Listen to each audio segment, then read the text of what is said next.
emergency. Take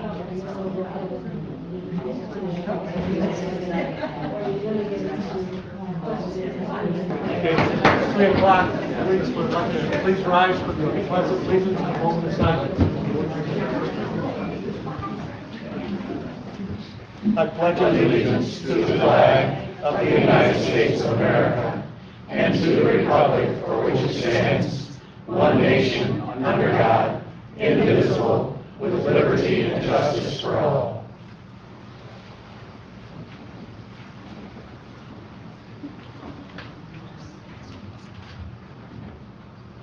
Thank you.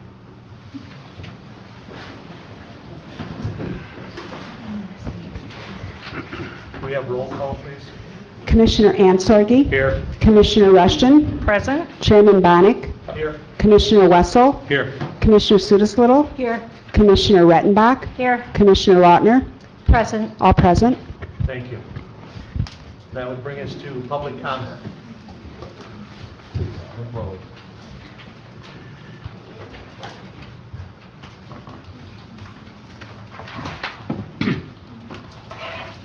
Good afternoon. My name is Jay Johnson. My wife and I have been year-round residents of Empire Township since 2005. My wife also owns a small cabin in Glen Arbor Township. Only our year-round home qualifies for a principal residence exemption. A few years ago, I asked the Equalization Department to estimate the percentage share of all property taxes paid by non-residents. At that time, the best available data, which was based on zip codes to which the tax bills were sent, was 30%. A few weeks ago, I asked if better data were available to update the earlier estimate. A new analysis based on actual ownership of all property in Leelanau County revealed the following information. County residents own 50.53% of the tax parcels. Non-residents own 46.89% of the tax parcels. Property taxes collected countywide totaled $77,711,159.92. County residents paid 38.45% of the total taxes collected. Non-residents paid 61.54% of total taxes collected. At this special session today, the Board of Commissioners is asked to approve major repairs to the Government Center and to authorize a millage for an enhanced early childhood program. Two of our commissioners have expressed strong opposition to any new expenditures that might raise taxes. My question is, why are any commissioners opposed to major expenditures and program enhancements that will be paid for primarily by non-residents who pay almost 62% of our taxes?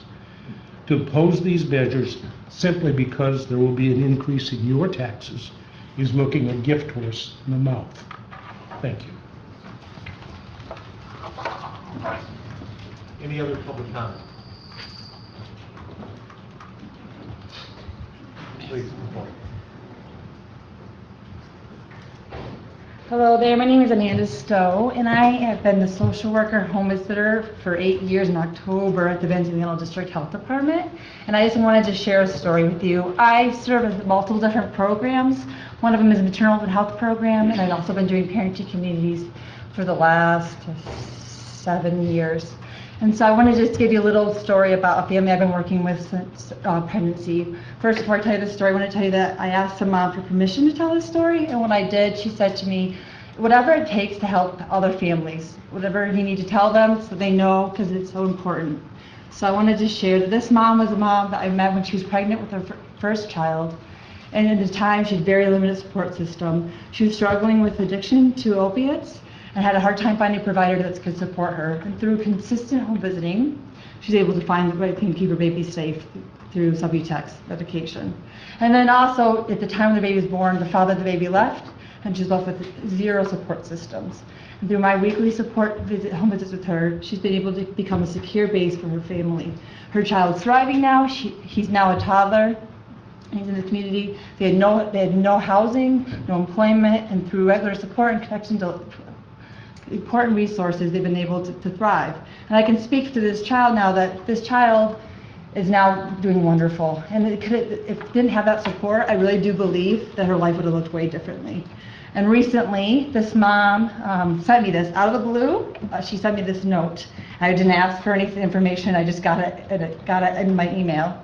I wanted to read it all to you. And it said, "Dear Amanda, you have been the one and only constant in mine and Dylan's life since the time I was pregnant, and I appreciate you more than you ever will know.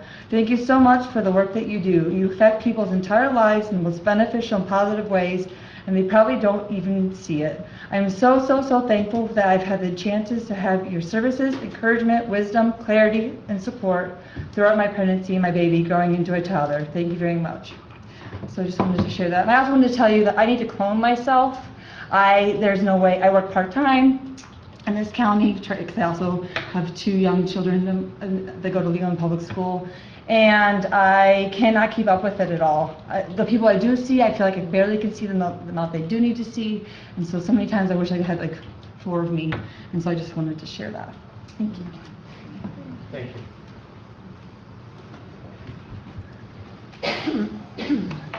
My name is Jennifer Kearns. I'm from Northwest Michigan Health Services. I represent dental, and I am speaking in support of early childhood programs.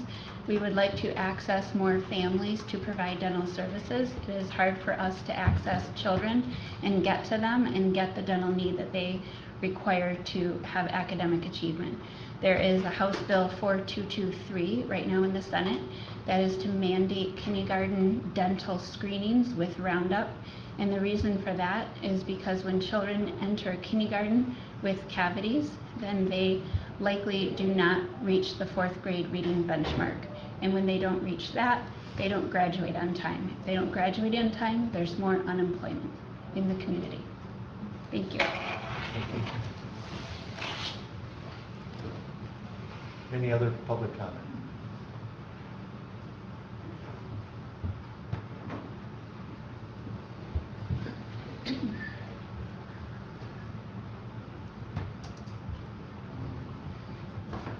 Good afternoon. I'm Mike Carman, Superintendent Suttons Bay Schools. Thoroughly enjoy this area. My wife and I moved here 2 years ago, but she was born and raised in Leelanau County. I'm here to talk to you about supporting our early childhood programs. I start my 42nd year in public education this year. 22 of them have been in administration. There's a need for coordinating all the various programs within our county. There's a need to help our younger families with the exorbitant expenses that they're paying, whether it be through this initiative or others. Resources are lacking at schools and other places. The certification requirements for our teachers in our preschool programs are forever changing, and they don't get paid a whole lot. Our preschool teacher in our paid preschool program is probably at around $23,000 to $4,000 a year. There's not enough funds. There's a critical need. I believe if you'll entertain the recommendation of the committee, you will see a lot more benefits than just early childhood ed. You'll see benefits down the road of allowing some of our young families maybe to stay in our county, get the education they need. On another way to look at it, what we're teaching in kindergarten, 1st grade, we used to teach in second and 3rd grade. I used to teach algebra in 9th grade. We teach that now in 7th grade. It's not the same schools that we went to when we were little. It's not the same family structures that we have when we were little. And so even though we have a great county, we have great commissioners, and I want to say thank you for even investigating this. Thank you to our commissioners who have spent the time and energy. Thank you to the 30 or so plus people that were involved from various parts of the early childhood ed community.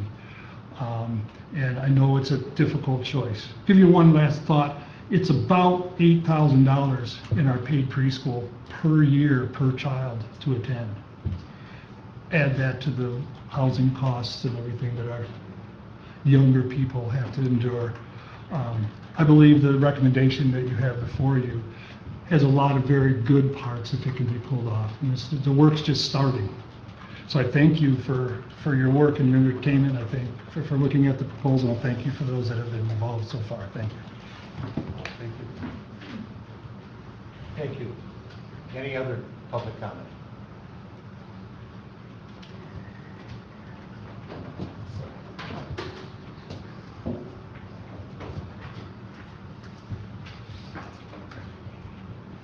I'm Maggie Spratbrand, and I want to first thank you for entertaining this conversation. And big thanks to some of you who've been interested in this work for a long time. So I had a young banker was at my house yesterday. He comes to visit me once a year because he's trying to sort of develop in his profession, which is funny that a banker would be coming to me. But one of the things he asked me about, he said in the community he works in, he's from Arkansas, they're trying to figure out how to attract and keep families in their community. And he said, I've been reading some stuff from the Federal Reserve Bank in Minneapolis that talks about this early childhood business, and how might we do some of that? How might we find this 2-for-1 investment where we get to support parents and children and create a stronger and more robust community that would draw families here and keep them here? And I said, well, you might want to come to Leelanau County's Board of Commissioner meeting tomorrow because they're entertaining just that kind of thing. And he said, well, I will be watching. So I just want you to know that you're out in the front, you're doing amazing things, considering this, trying to figure out how we build infrastructure that supports our community and that uses our resources much more efficiently than they're currently used when we try to ambulance chase instead of get out in front of the problems. Thank you. Thank you. Any other public comment? Please come forward. Mr. Chair. Good afternoon. Steve Mikowski, Lake Leelanau. I was exposed to this early childhood report. I studied it for about 5 or 6 hours. There's a lot of hard work into it and a lot of material to digest. And what is intriguing is that with that much information, it would seem that the lack of exposure to this point by the county commissioners that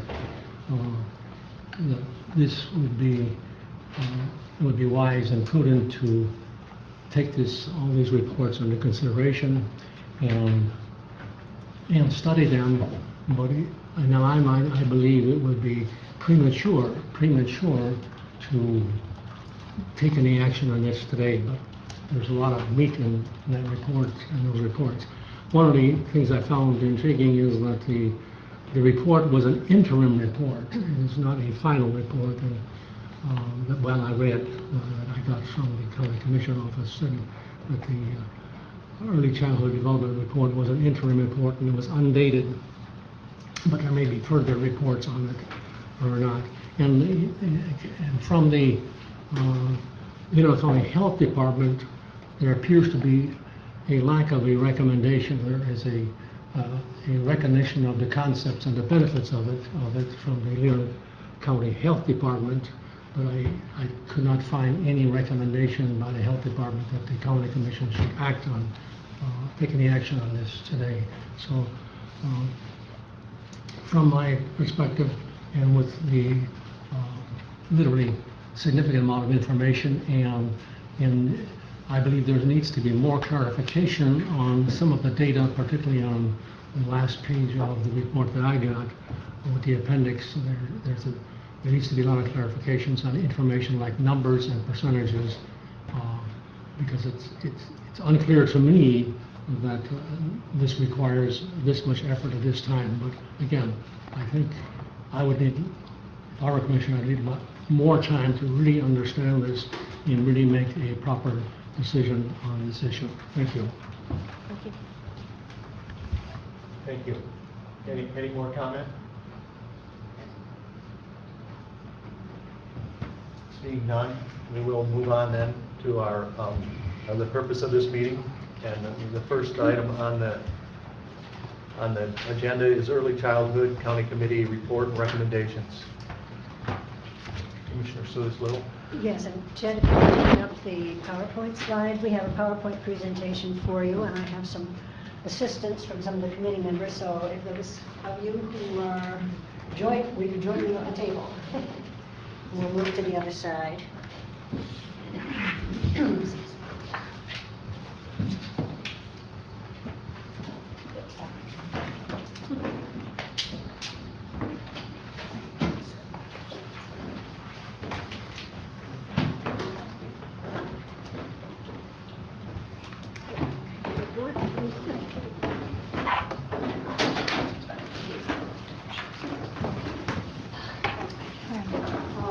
Yeah, they're gonna have to be on this side. Oh, The other side. Sorry. Yeah, it's okay.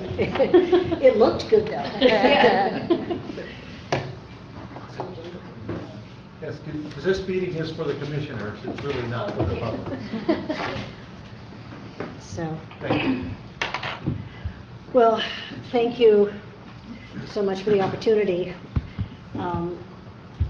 Both on behalf of Tony Ann Sorgi, who is our co-chair, and myself, we want to thank the commissioners for giving us the opportunity to examine this issue and to study it in depth, which took about 3 months of hard work by 42 members of the early childhood community, and I say that in the broadest terms, because this involved anyone who had an interest in early childhood, be they program providers themselves, parents, librarians. It goes up and down the scale. Businesses, agribusinesses, and if you go to the next slide, you can kind of get a sense of all of the stakeholders that we have. Before we get started, what I'd like to do first is take this opportunity to introduce to you the committee members. And I do have for you,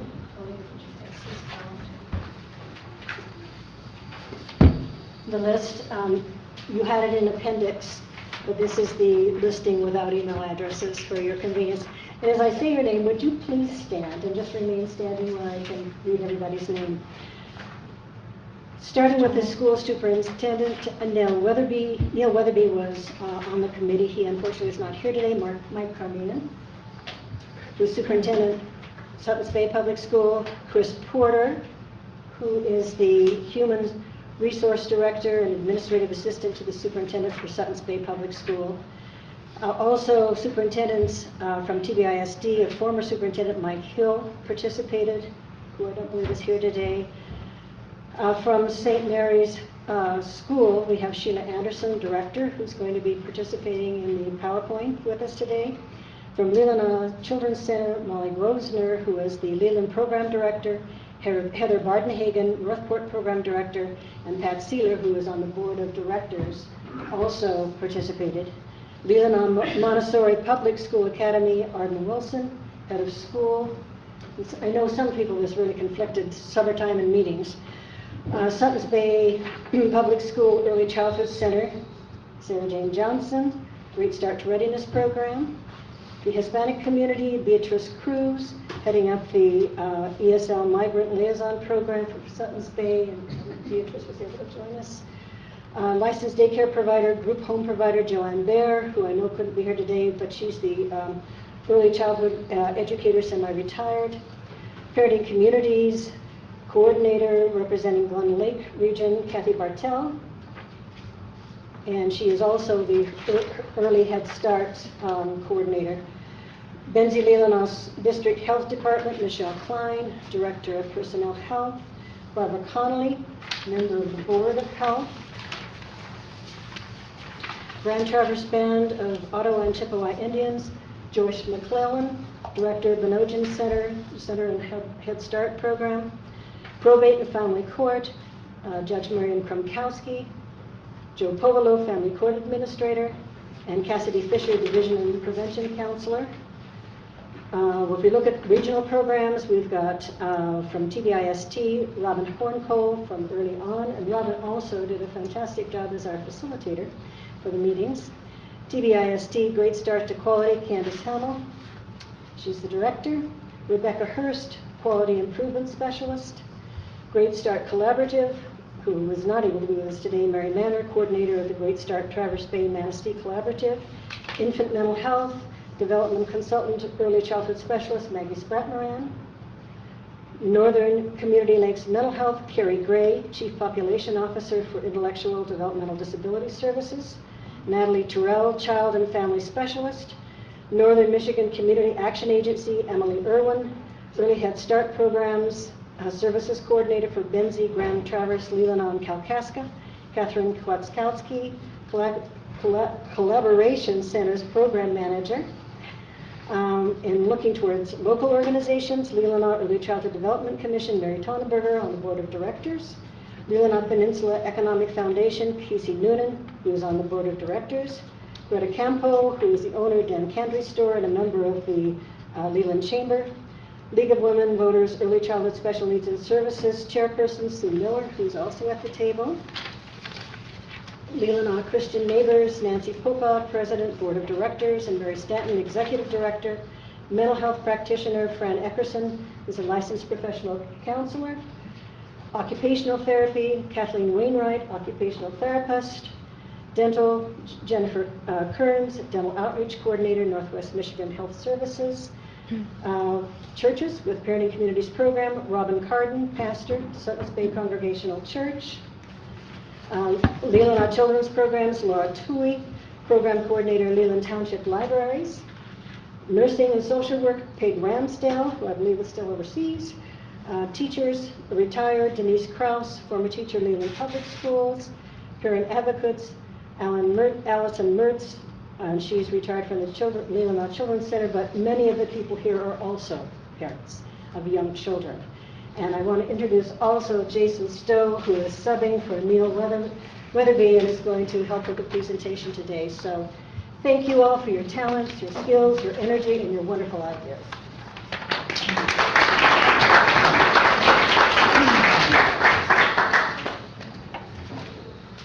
Okay, if we can go to the next slide.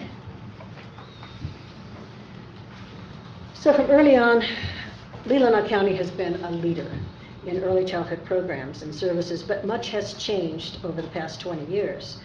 But the one thing that hasn't changed is the need for support to our parents who dream of being the parents that they want to be for their family and for their children.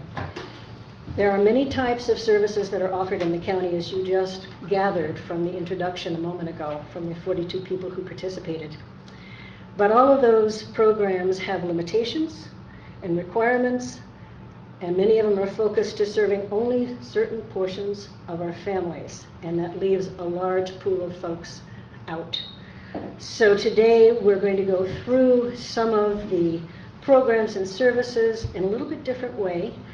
And the other thing that's changed are the demographics of our county, the economics of our county, and the population of our county. So all of this has impacted our current programs, along with the lack, which you keep hearing of sustainable funding. Well, you're going to see a fair number of informational pieces. Next slide. Covering the services, and that everyone agrees that early childhood services are the best return on your investment. What this chart is showing, and I know I apologize, it's a little bit tough to see, but it talks about where you put your money and where you get your benefits. And if you'll notice, prenatal programs are up here. Programs targeted toward the earliest years, and then you get down to job training. And Chet, can you get this over a little bit? There we go.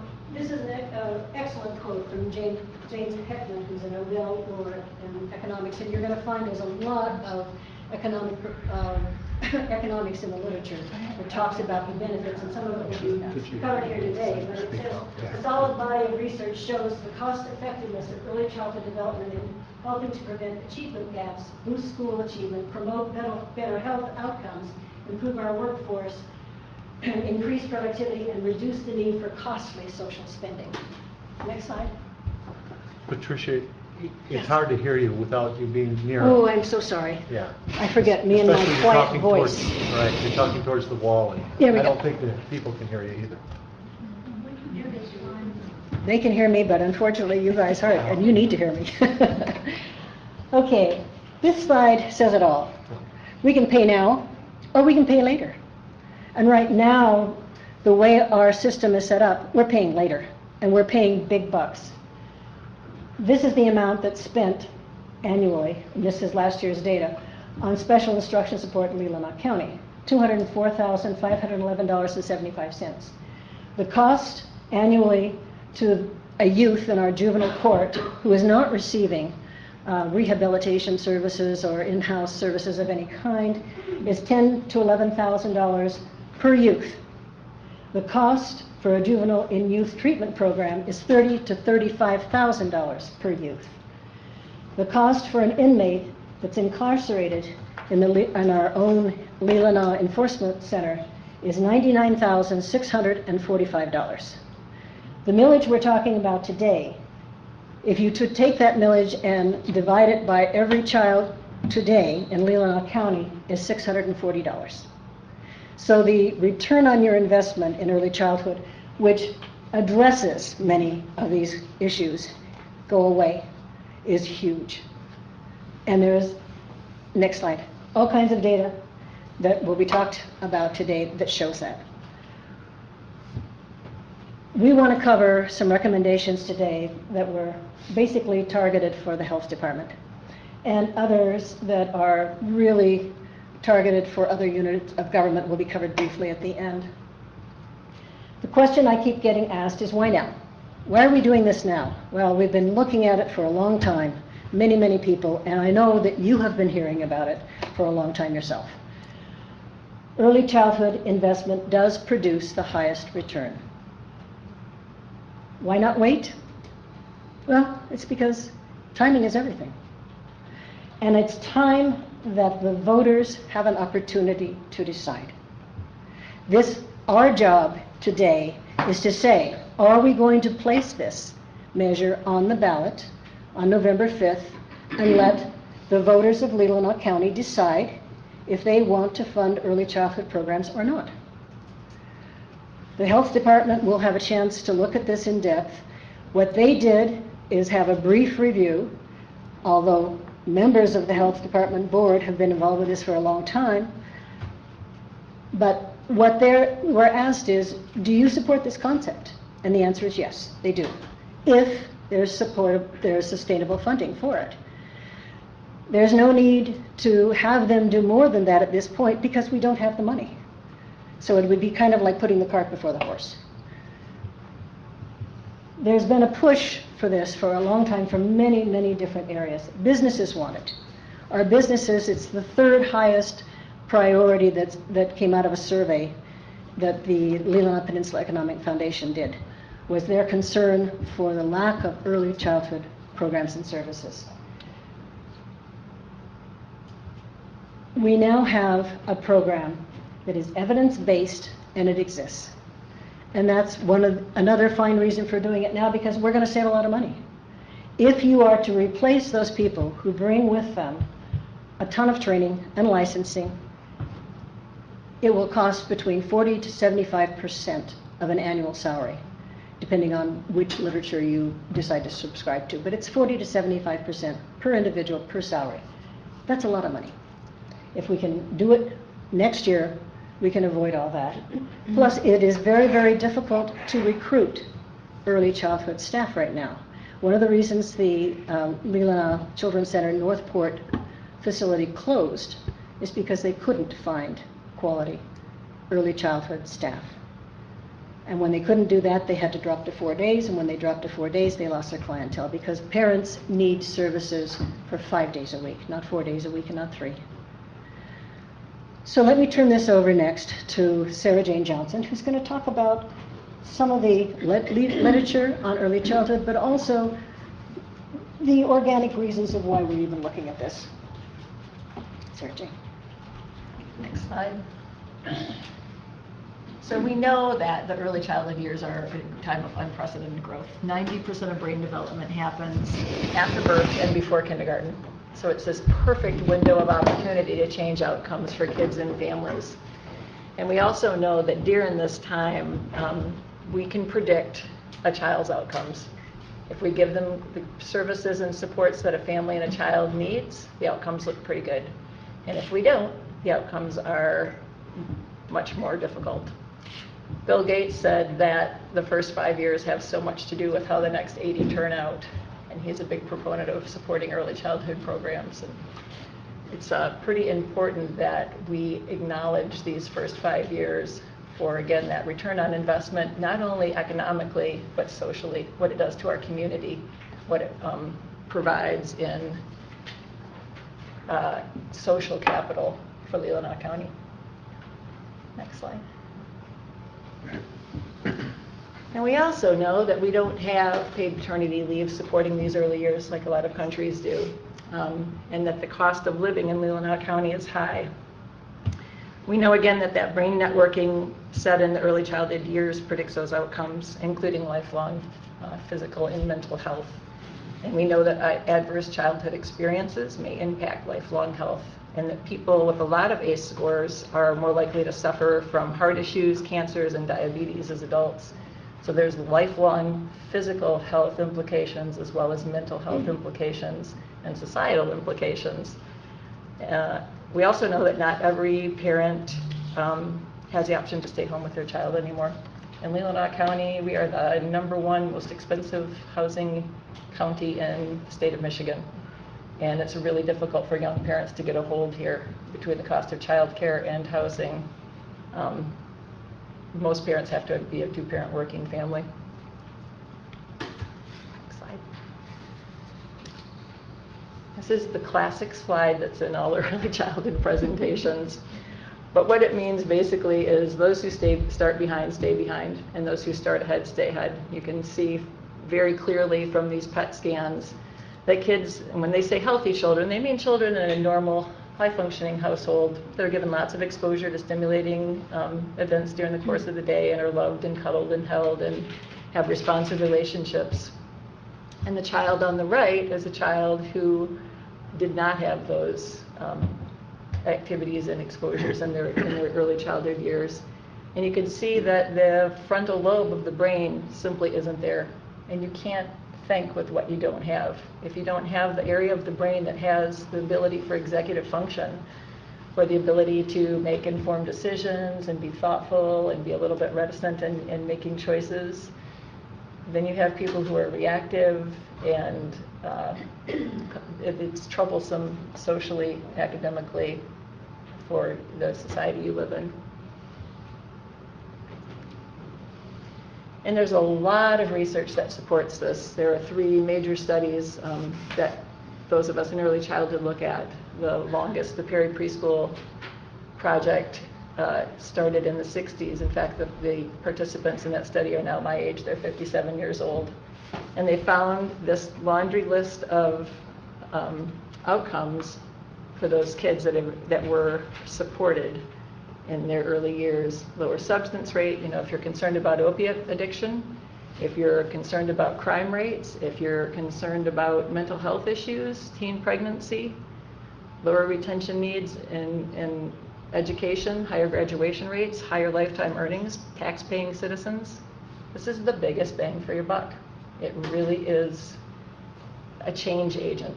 Early childhood education and services are something that can support families to support their kids so that those children grow up with brains that can make really good decisions. And we know that it's also a big economic driver. As Patricia mentioned, early childhood services are something that realtors and other folks look at when they want to come to an area, and businesses look at as a support for the families and the employees that they have. We know that there's this holy trinity in the economic world that says you need jobs, affordable housing, and strong early childhood services to be a viable community for a family and build community. So those are all really important features. And we also need to think about, as much as our senior services support our seniors, there are two ends of this life spectrum where we're not very well supported in our communities in the United States in general, and that's early childhood and senior citizens. And we've done a great job in Leelanau County at supporting one end of the spectrum, and now we need to be really mindful and thoughtful about supporting this other end and supporting these families so that these kids can grow up to be high-functioning, great citizens in Leelanau County and hopefully be able to stay here and thrive and support our community life. Thanks. I'm going to turn it over to Michelle Klein. I'll actually go back to the slide you were on. So I'm going to talk more specifically about home visiting. And I'm Michelle Klein, so I'm with the Health Department. We've done home visiting, well, since 1996 when the Benzie Leelanau Health Department formed. And so I just wanted to share some information because home visiting was part of the recommendation that came out of all three focus groups that this work group worked on. And so we know home visiting is crucial. You heard from both Patricia and Sarah Jane on the lifelong impacts. I mean, this affects people when they're 50 and 40 and 30 and 20. But even on the more immediate, short term, what we see with home visiting is these are families that their children are more likely to get all the recommended well child visits and the immunizations. We know these moms are better supported for breastfeeding, so they breastfeed longer. They have less emergency room visits be due to injuries because we're in the home and we can see the potential hazards in the home and talk to parents about that. I could not be as eloquent as Amanda when it comes to addressing the mental health needs of our families and what that means when you're a home visitor. There's such a connection that these visitors develop with these families. And there are so many barriers to mental health care in this county, and many of you have heard of that. We don't have enough providers. The providers we have don't accept all insurances. They have waiting lists. There's eligibility requirements. There's so many barriers for families that are really struggling. And if you're struggling with mental health issues, you just can't be the most positive parent that you could be. This is one of the key, I think, components of home visiting that we can impact that have a lifelong effect. So in substance use, as we know, we all know that we're having problems with that. Our home visitors are seeing this firsthand, and I'm here to tell you it's not all the low-income families. We're in homes of people who have insurance, who have a married couple, who have supports that still need some help. And also along with all of this, when you have home visitors, they help families work through a lot of the challenges. So these families can get jobs. They're more economically self-sufficient. They're off social support systems. And this is important across the board. And so up there it says that what studies are showing, and there has been a lot of research done in the last 10 years specifically about home visiting and the impact. So for every dollar we spent, the return on investment can be up to $5.70. So that is a pretty good return in my mind. Okay, you can go to the next slide. I apologize, I know nobody can read this, especially from a distance, and it's a little messy. But the reason this is here is part of this study group. We wanted to understand what home visiting services are currently out there and where are the gaps. And so that's what this depicts. The blue box there is the Healthy Futures program. This is a program the Health Department does in conjunction with Munson Hospital.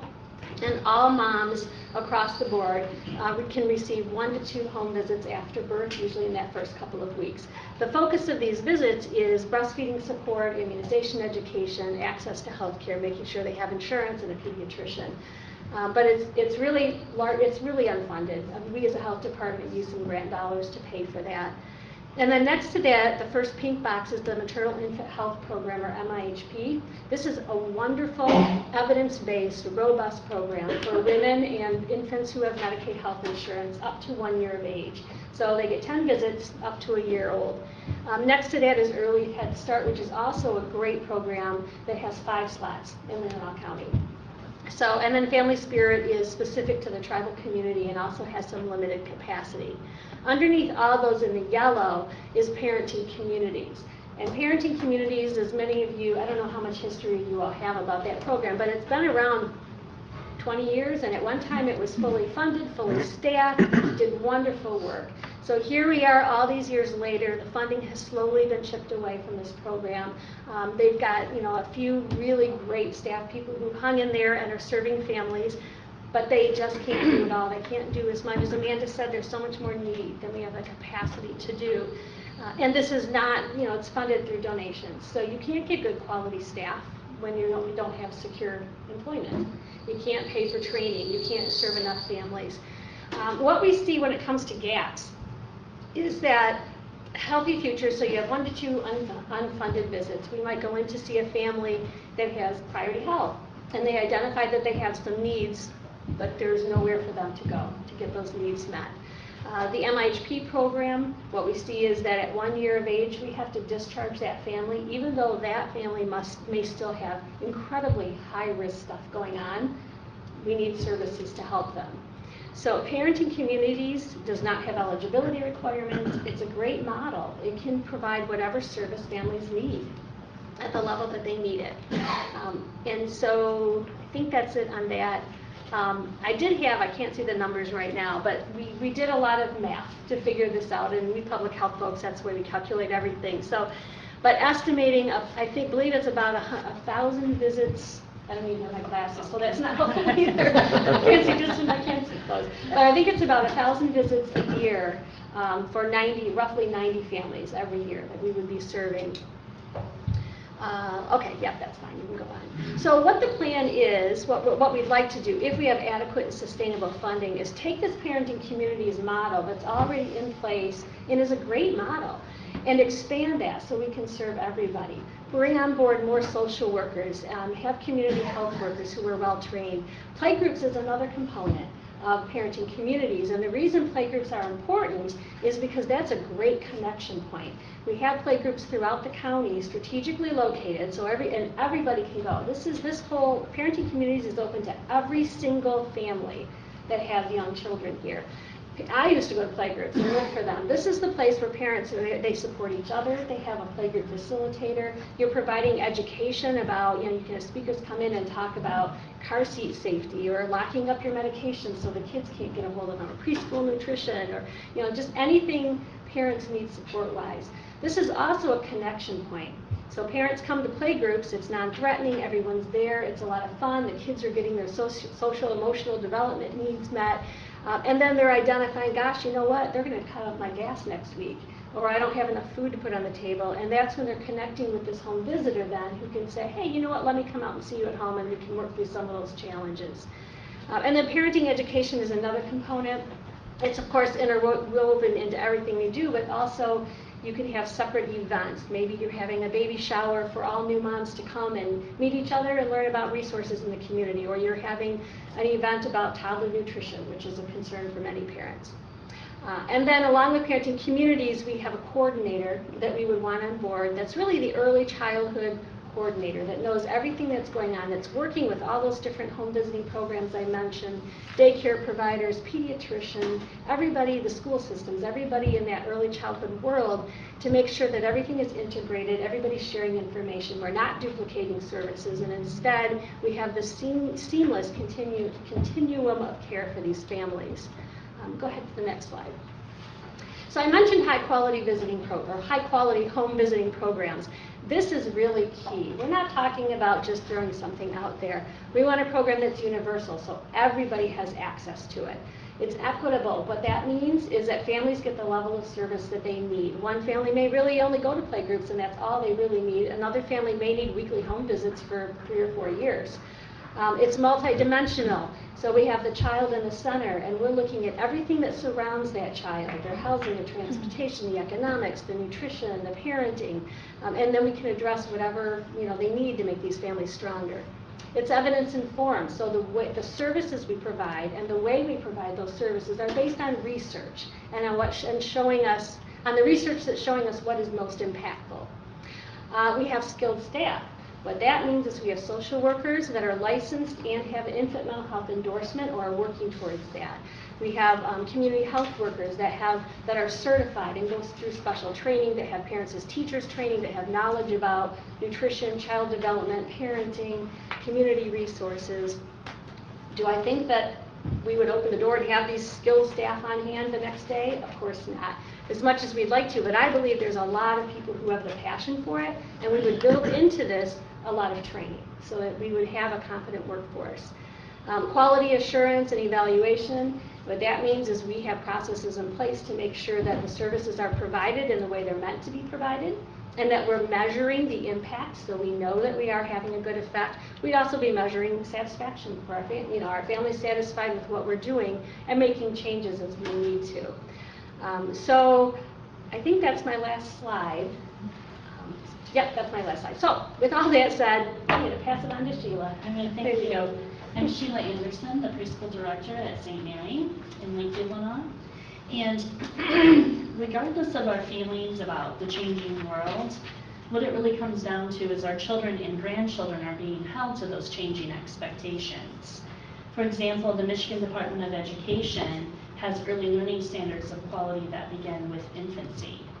Michigan Department of Child Care Licensing has rules and regulations for children ages birth through 12 years. High school graduation requirements have changed as well. Next slide, please.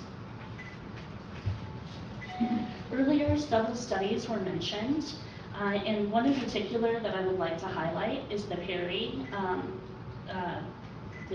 project, that Sarah Jane referenced. And that, if you're not aware, was conducted in Ypsilanti, Michigan. So I'm pretty familiar with that study as the other ones. But just to reiterate what Sarah Jane mentioned, is that the study found that children who had positive early learning experiences were much more successful as adults. So as a community, we can choose to support now or pay for the consequences later.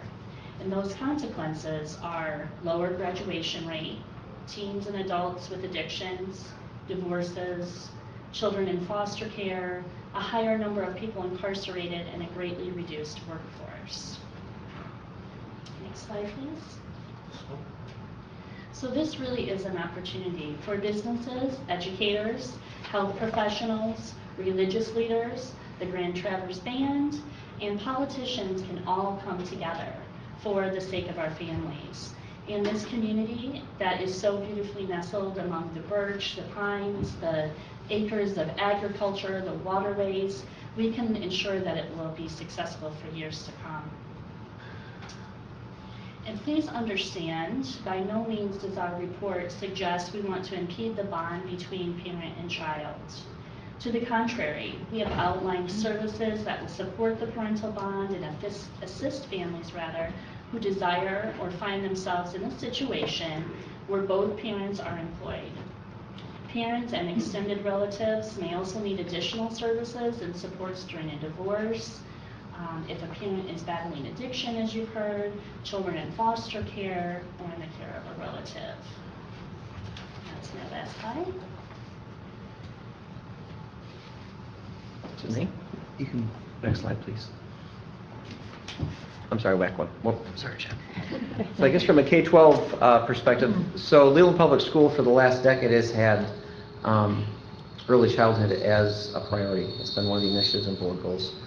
For the last 5 years, we have helped fund at the tune of $10,000 per year the playgroups that we talked about. The importance of the playgroups are really creating that bond. Because at the first time that bond is created is kindergarten, we know that we're behind the 8 ball already. And if you watched our play groups throughout the years, at times you can see 40 or 50 kids inside our gymnasium with a group and parents engaging with each other. So it has been a huge, huge benefit to the connection between early childhood and K-12. The next point, talking about benchmarks, which is high on my priority list, but it's not the highest. The test scores and things that are now required to meet, the mandates nationally and state are quite rigorous. In order to meet those, we know that we need to get to kids and make sure they are prepared for school well before they walk in. Sarah Jane referred to those 0 to 5 years. Those are absolutely crucial years. And our board has talked about it at length that our best chance of producing high quality students is an early childhood initiative. Check, you can switch. The return on investment. Our board has done a lot of work over the last decade. Maggie and I, Spratman, worked hand in hand for the last decade, not so much the last few years, but one of the numbers that we came up with is $13 to $17 saved for every dollar put put into early childhood. Our board president, Bill Robinson, just reiterated that at the July board meeting, the importance of early childhood to Leland Public School. And while I say test scores, while I say social emotionally learning, and we've heard a lot of different things about what it will do, really we've narrowed it down at Leland Public School to this. We want students that are college and career ready, and we want to create great citizens, flat out. Responsible, tax-paying, engaged citizens is what we're going after. And for over a decade, we are wholeheartedly engaged in an early childhood initiative being almost the #1 element to making that take place. All right, I'm going to step in here. And you've been hearing the recommendations from the Early Childhood Committee that really address health and mental health. But there were a number of additional recommendations that came out of this committee, and we would like to spend a little time talking about them, even though they're not directed towards our county commissioners alone. We really are looking at other units of government and other organizations that might help address some of these recommendations. And this is partially the result of the way legislation has been structured in the state of Michigan. Right now, our state legislation allows counties to specifically address health and mental health services for its constituents, its residents. But we discovered, as we started looking at some of the child care needs in the county, that currently, under current legislation, it is impossible for counties to address child care funding, the development of programs, monitoring child care, and as we all know, that is a huge issue, not only for our county, but for our region and for our state. So we felt it was important to mention these other areas because they're so central to a parent's interest in coming to our county and settling here successfully.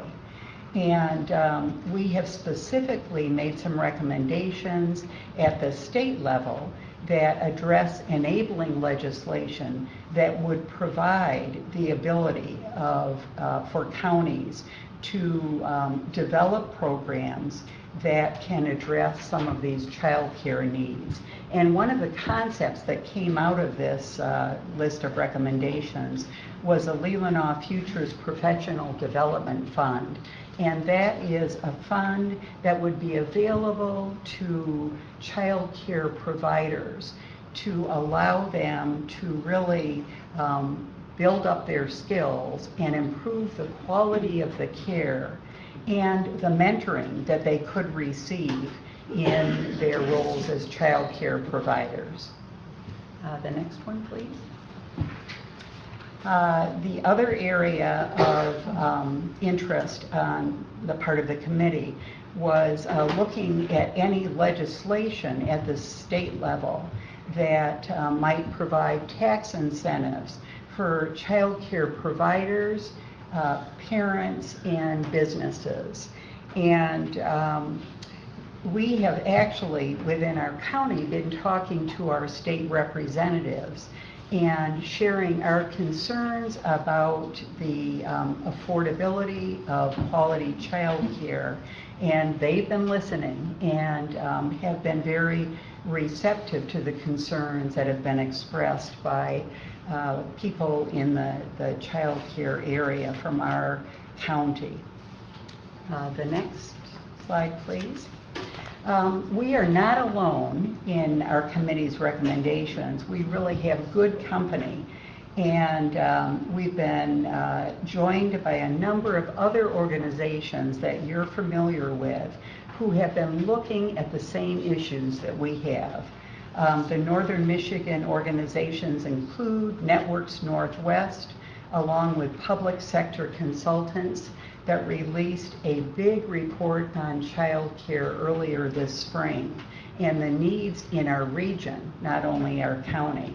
The Grand Traverse Regional Community Foundation just came out with a report within the last week listing early childhood services as an essential need for families in the region. And Patricia already mentioned the Leelanau Peninsula Economic Foundation. So we're joined by a lot of organizations that are looking at the same thing. And some of the recommendations that have been put forth by these organizations include a listing, and I'm not going to read them to you, but I'm just going to say a little bit about each one. The TEACH scholarships are available for child care workers. And as we all know, child care workers are some of our lowest paid workers in our economy, and these scholarships, which are provided by the state, allow workers to improve their education at a post-secondary level and get the certifications they need in licensing for child care. The next slide, please. We all are familiar with regulations, and we have talked about the fact that there is some level of regulatory reform needed for our local providers. And I think one of the biggest issues is, as we look at regulatory reform, we need to look at the reasons why those regulations were put in place in the first instance, and it was really to improve the safety for our children. So there is a movement right now to really take a close look at regulations regionally and statewide and determine what makes sense to maintain and what might be adjusted for our child care providers and the children they take care of.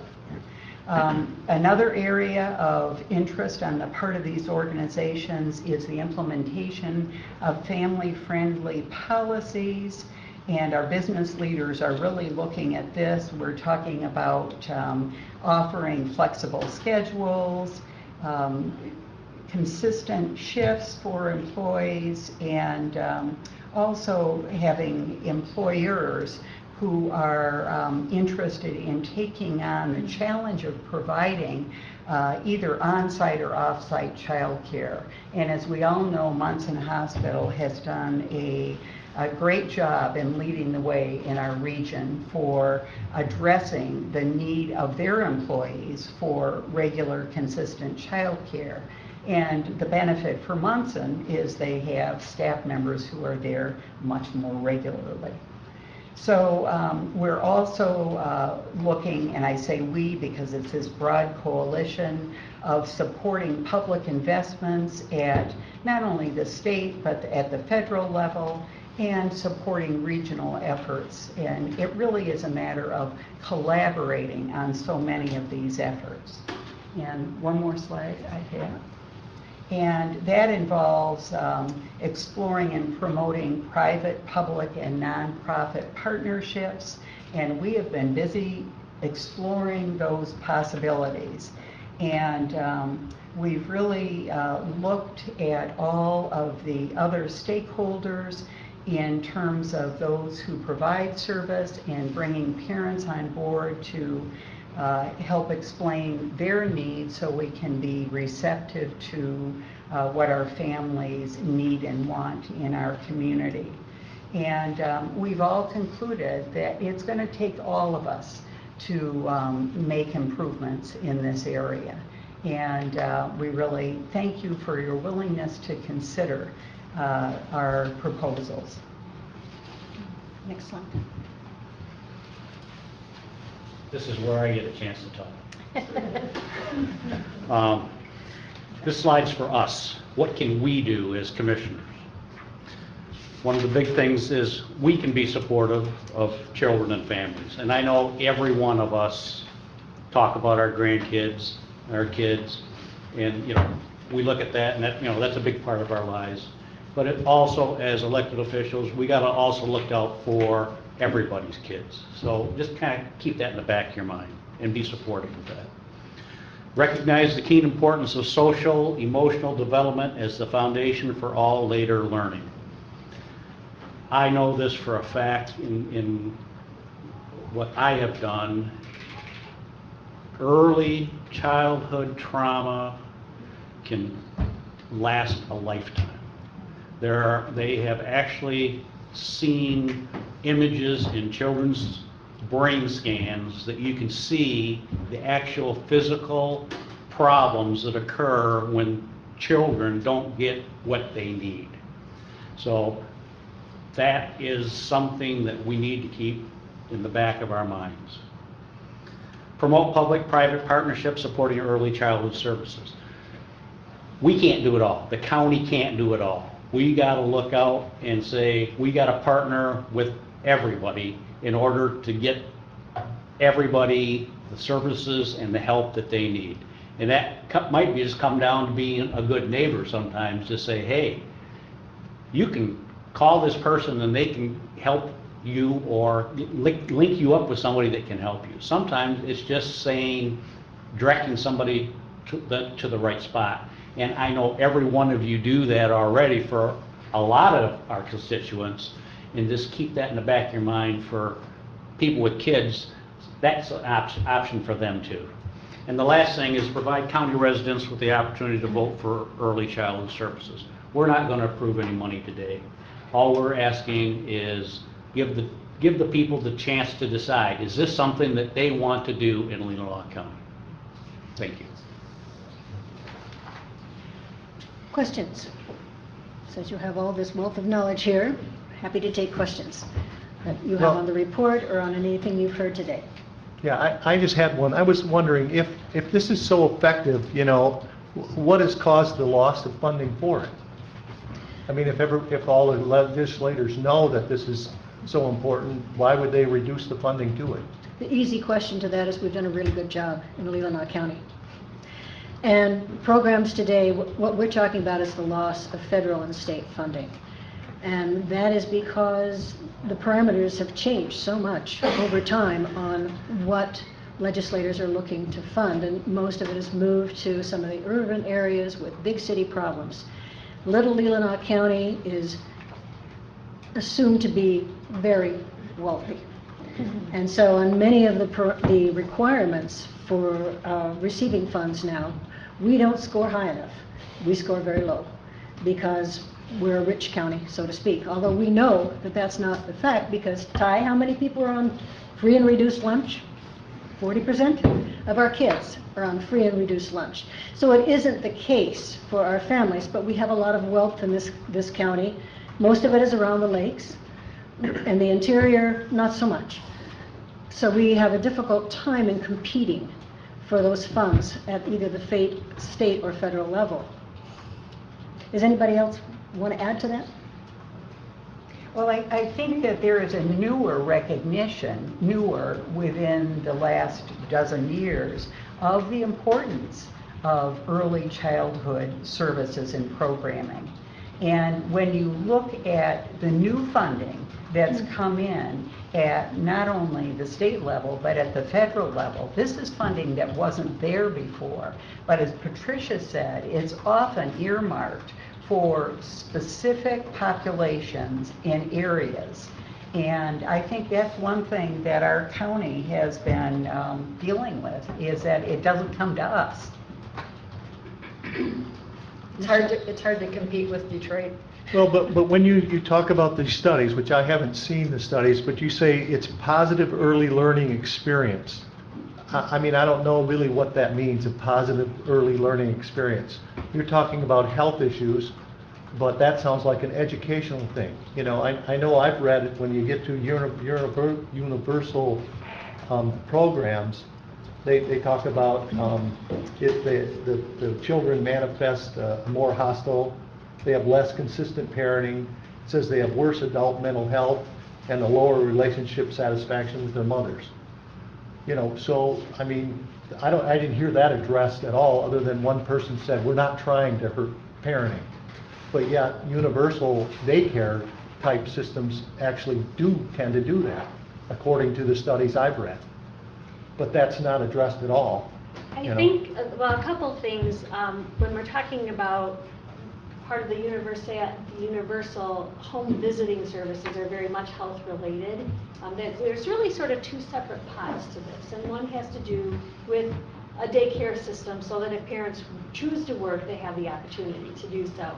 And then the other has to do is very much health related, that parents can't work if they're struggling with so many things in their personal lives that even the concept of trying to get a job and find daycare or have transportation is so hard to do. So we have someone in the home that can help address whatever the needs are in that family that just makes them stronger, mental health wise, economically, and otherwise.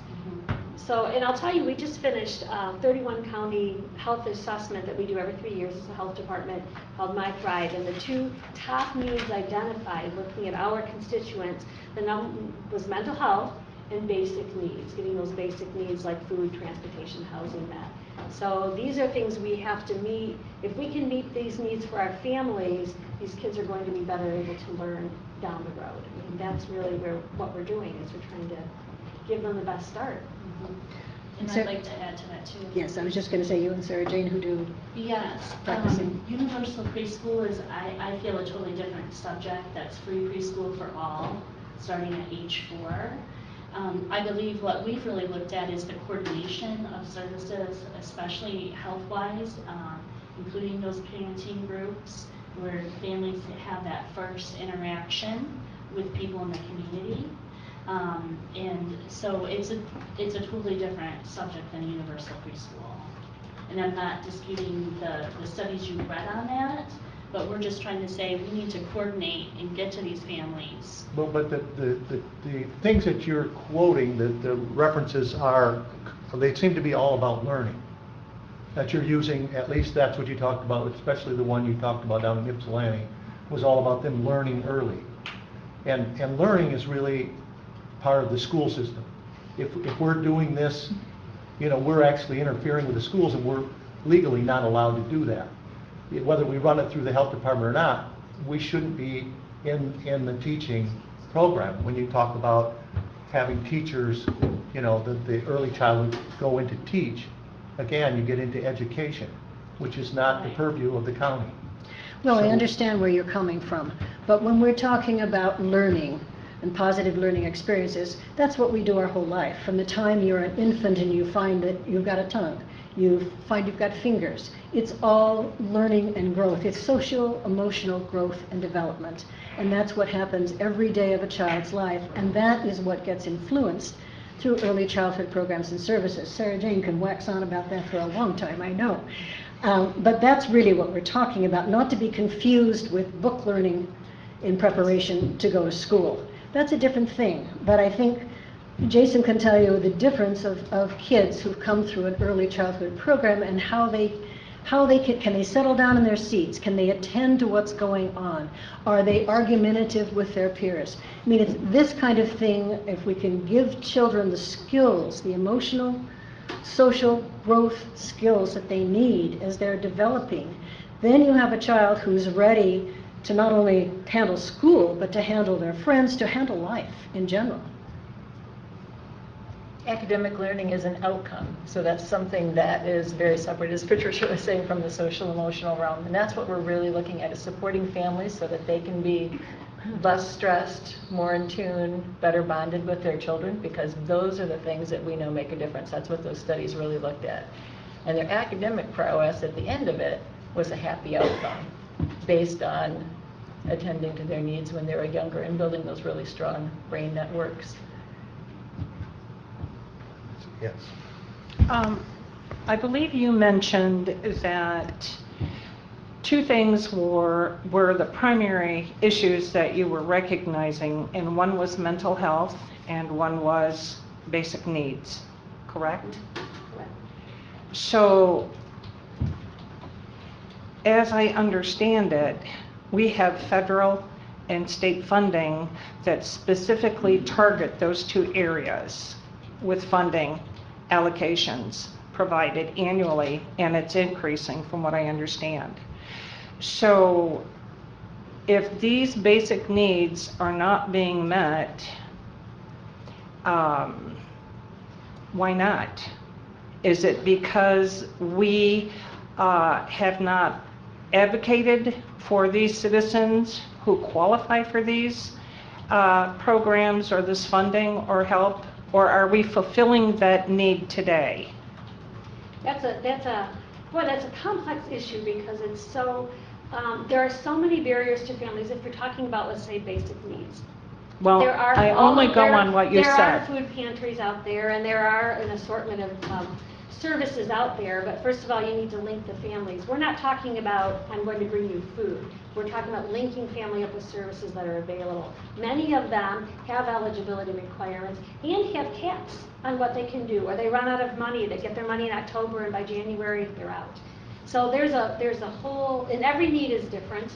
So we address it differently, but so we have a very skilled and knowledgeable workforce that can look at this particular family's needs and help them find the best way to resolve that. From a mental health capacity, there are, we have, for example, we have community mental health. We have Northern Lakes Community Mental Health. They have, there's eligibility requirements. If someone has to be moderately to severe, and there's a lot of hoops to go through to get into that system. That's a barrier for families who are struggling with mental health issues. So that's, we're not saying we're going to provide therapy in the home, but what we want to do is to help them along. We may do some therapeutic work, but it's helping them link up with the services that they do need, and that takes time and trust. And I know Amanda could speak to that so much better than I could on how hard it is for those families to make that phone call. Let me ask, if you've got a citizen that requests services from the community mental health, or a parent or whatever, if they suspect that their child or their husband or whoever has an issue and they make a request, do they not have the same type of investigative ability to go in and look and verify the issue, the severity of the issue? Do they not also have the ability to link them to resources that would help that family as a whole? I'm just looking to see yes, if they do, but they have limitations, and I don't know, is Carrie here? Or even Sarah Amanda Jane, could can you speak to address that a little bit? Yeah, and there's a lot of limitations to that system. There are a lot of limitations to that system, and it's also the assumption that the people that are suffering have the capacity to make that call. And there again, if they do not have the capacity to make that call, a referral can be made to our court system for an advocate who would then take on the responsibility of that mental health patient. If there's somebody there to notice that they're having mental health issues, and that's a lot of it, is when you work with a family and you're building on the basis of trust. You go into their home, and maybe they start off at a playgroup and they say, yeah, I'll try this home visit thing. And you get into the home, and the first couple times it seems like it's a pretty normal family life. And as it goes along, you start to recognize that maybe this mom has some pretty major symptoms of depression.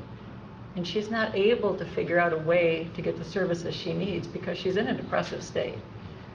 So that home visitor builds the trust and then says, what I'm hearing from you is you sound like you're sad a lot. And it sounds like you feel disconnected from the people around you. And there's some services out here that I can help you with. And through that kind of integration, then that family can find the services they need. They're not going to go out there and raise their hand and say, I'm depressed, I need help. It's not that simple. It's really much more complicated with some of these families. And I will say, because one thing that was key, as I mentioned, is we don't want to duplicate services that are already there. That's not a good use of our resources. So that home visitor may say, this is the most appropriate route to go through the court system. That would be the best way for you. So they make that link, and if the family is doing fine at that point and doesn't need that home visitor anymore, then you can move on in your capacity to serve somebody else. It's all about what's the best fit for that family. So my original question was, are we currently serving those in Leelanau County that have a mental health issue or basic needs? We are providing some services, but not enough. We don't have the capacity. Well, that's an opinion. To provide. Are we providing services? Are they able to access services at this point? Are there enough agencies out there where they can access? With mental health, I would say no. No. There are not. We do not have enough. We don't have enough We agencies. don't have enough agencies. We don't have enough providers. So community mental health is in a position where they cannot serve the needs of our county, Leelanau County. I think not to meet all of the needs. And there are barriers too. So, as we're trying to communicate, it's not, you can't give somebody a phone list that's struggling and say, here, go call these 12 agencies and maybe there's someone who can serve you. This is one of the issues. In fact, Dr. Conlon She really wants can to speak to it. She really wants to speak. She's been raising her hand. Commissioner Oh. Rettenbach, you do not Sorry. have the floor. I'm sorry. Mr. Chair, would Yeah. it be all right to allow Dr. Conley to address this very question? Did you want to? I really do not want to pursue this any further. Okay. I mean, I can appreciate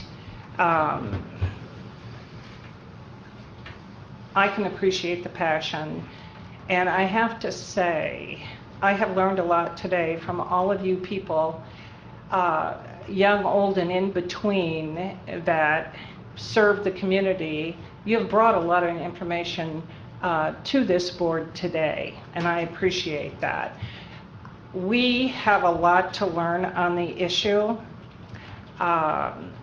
There are a lot of different avenues that need to be explored to find a solution, and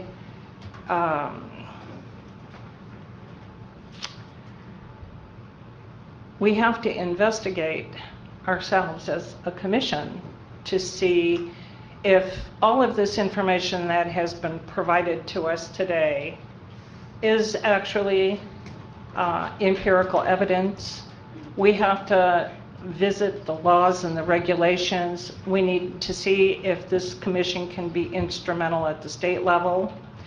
There's just a whole host of things, I think, that this discussion brings forth.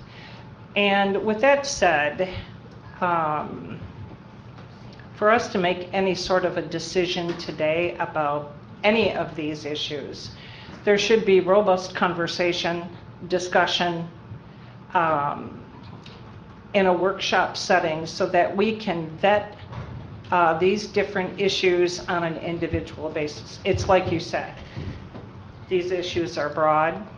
We haven't even identified the need or the necessity of funding from this, from our taxpayers. I've heard a lot of I wish, I want, we should, this could do that, the return on investment and all of that. None of that's been vetted. We as commissioners have a responsibility to ensure that the decisions we make are made with appropriate thought, appropriate investigation, and we have not been allowed as commissioners to bring forth our legislators on this issue. So for me, we're at the beginning stages of a problem that appears faces this county, and we need to sort through all of the little innuendos, whether they're fact or fiction, and find out exactly how we're going to proceed on the issue. That's the best I can offer today. I appreciate your, Commissioner Wessel has the floor. Oh, Are you sorry. through with them? Pretty much. Okay. I would let her respond if that was the question. I think it was a question to Michelle. Okay, yeah. no, I appreciate the thoughtfulness, and that is your job, to be very thoughtful in the way you approach things. But do keep in mind that this was a committee that worked really hard over the last 3 months, and it was a county committee to do exactly what you're saying, to really study this issue, look at the research, look at the gaps, look at the data, and look at what Leelanau County's needs are, and they formed a recommendation as a group. So, a lot of that, what you're talking about has been done. And Mr. Chairman, if I may respond. Okay. At this point, the commission as a whole has not been able to do what you've done. So you know a whole lot more about this than we do. We need to navigate through this process to ensure that we as commissioners make fair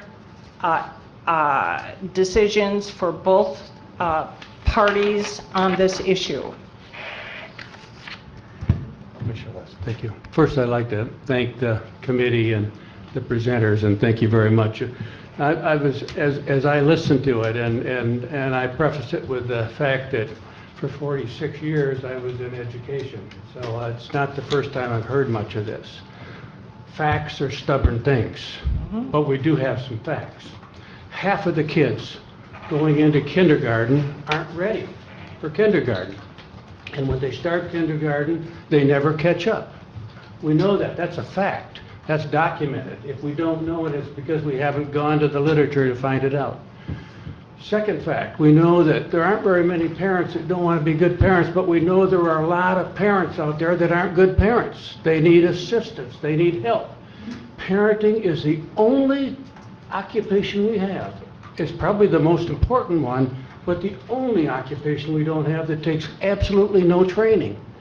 What you're talking about is helping parents become better parents.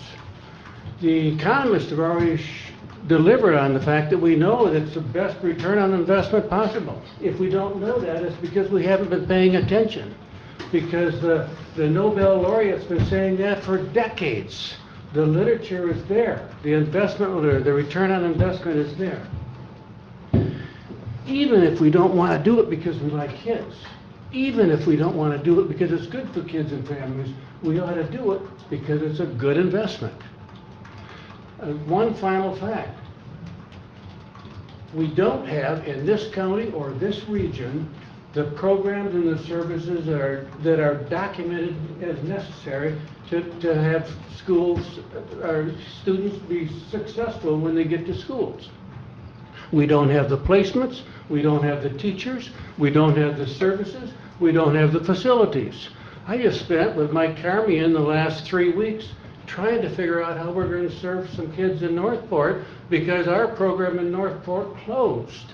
Didn't close because there's not a need. It closed because we didn't have the placements, we didn't have the teachers, we didn't have the opportunity to do it. Our existing programs don't work, and I'm not proud to say, but we spend less in early childhood than most states, and likewise, we spend less per student in Michigan for education and for family support than any other state in this country. And shame on us. And we're given the opportunity today to go to our residents and say, let's see if we might do a little bit better job here in Leelanau County than we're doing right now. And what an opportunity we have. And we don't have to approve it. We just have to say to parents and residents and taxpayers, do you want it approved? They decide. Our only decision is, do we want our residents to decide? That's what representative government democracy is about. Let's let the people talk. Thank you for presenting. Commissioner Brett. I graduated from Michigan State University with a minor in family life education. It was almost 50 years ago. And the same information was coming out then as is coming out now. There's a funding problem. We need to go forward with this. We need to let the taxpayers decide if they want early intervention, which is so necessary, to develop social and emotional skills in kids, to support their developmental milestones, for screening and assessment with the parenting communities, nutrition and healing activities, healthy activities, getting them moving when they're little kids. All these things are so important. So I'm definitely supportive of going to the taxpayers and asking for this. Any other commissioner comments? Any questions? If I may? Yes. Yeah. I guess sitting here, I have heard more wrenches thrown into this than I did expect, because I have just heard a whole lot about the whole education system. We know for a fact that this group wanted to put this on the ballot a few years ago, but because it said education, that was not our job and our place to do. So here we sit today by saying, well, we'll just slip this through under the idea that the health department is in favor of it. And so we're going to do this very same thing, but under the guise of, well, health department millage. So we'll just funnel all this money through our health department onto private 501c3s, et cetera, and hire 13, 14 employees in the meantime. So I think that, as Carolyn has said, 50 years ago, everyone was saying this is the very same problem. 50 years ago, we had this problem. I don't see the hurry on this vote today for a millage. We can say, oh, let the voters decide. The voters put us here to make a lot of these decisions. They expect us to look out for them and make these decisions. I think there's other ways to go about doing some of what we said we wanted to do with the health department and still yet not put it on the ballot today. I'm alarmed that I heard, how did it go exactly, but, it was basically, we need to pass it so that we can read it.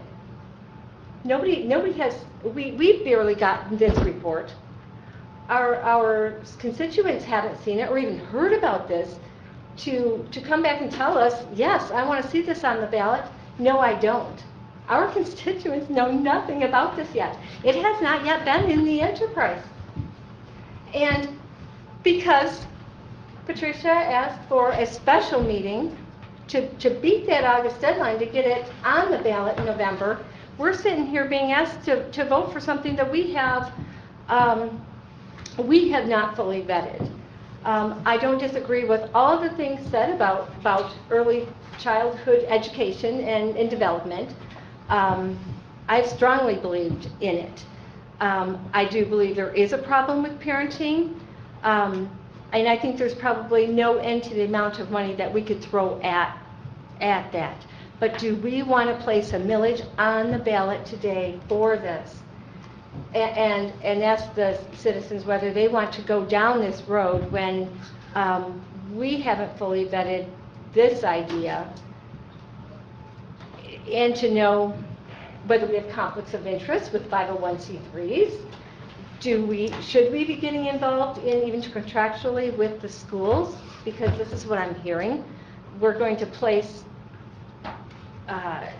educators in 4 of our schools, but there are centers in 4 of our schools, but they actually leave out the whole entire southern half of our county that's in Traverse City schools that would probably pay the greater majority of a lot of this if you take in all of Elmwood Township. That's a lot of tax dollars, especially the Traverse City tax base there. So I'm not prepared to put this on the ballot this fall. I don't think there's a great rush. I think that we could slow down a little bit. And I also truly believe that the health department needs to take a vote on this issue. And they have not. And if you like, I could expand on that. I would be more than happy to. But there was no vote of the board for endorsing this program. Commissioner Rettman. At the last health board meeting, I did make a motion on behalf of the board that we support and would be willing to understand the responsibilities that the health board would be accepting if this went forward. And the chairman asked me to not make it political, that make the health board be put in a place that they didn't want to be put in because he felt it was too political. I withdrew the motion. The health officer has since written a letter for all the commissioners. And after the meeting, I did have people approach me and say they would have voted for the support of the motion that I had made had I not withdrawn it. But I didn't want to make it a political thing, so I did withdraw the motion, but we did get the letter from the director of the health department indicating that they can handle and support the efforts of the millage if they get the funding, so. Commissioner Ansari. I move Leelanau County Resolution number 2019, number to be determined, resolution authorizing millage election for Leelanau County Early Childhood Services, millage proposal and certifying ballot language be approved. Second? Yeah, do we have a millage amount for this resolution? Do you want me to include that? I will Yeah, modify I my, think we have to do. I will modify my motion to include the millage to be .253 mils. And do you know the amount that it'll cost the people, the county residents? Chair, can you bring up the last slide, please? Yes, we do. Good. Let me distribute this so that you can all get a chance to see it. Basically, what you have are some examples A through G, which are based on, We haven't got a second yet, but I know we oh, did. so sorry, yes you do. Okay, all right. If you On the amendment? scroll down a little bit, Chad, On the amendment? the other way. I'll second the amendment as well. I did second the original motion, but I will second with the amendment. Well, it isn't a full motion until he puts it, it's not been amended. This is just, it has to include this to be a resolution. So, I did second. point of order, has he done, Okay. it's been accepted, I mean, is the We have motion the- correct? Yeah, so far, Okay. we have to get a number of the amount it's going to be yet. And I think to have Tony- it full in motion. I think Tony just gave that? 2.53. Do you mean the amount that translates to? The dollar amount, yeah. The dollar amount that it would, Okay, we've got that. Tony, I said, do you happen to have it? Sent it to you. I've got Is this my the notes. same as senior services? No, Just a touch it is less. not. It's less. It's about $100,000 left. Is it? Oh, here we go. Let's get to the right page. That would be taxable, the .00253 times 2,879, Million. 2,879,000. Tony, can you read that?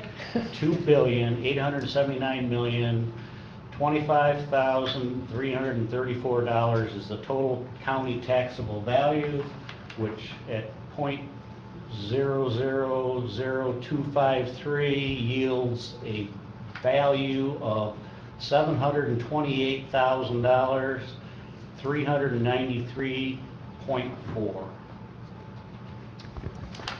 That's the first year, correct? And this millage request is for 5 years? Correct. And at the end of 5 years, what would be our total amount?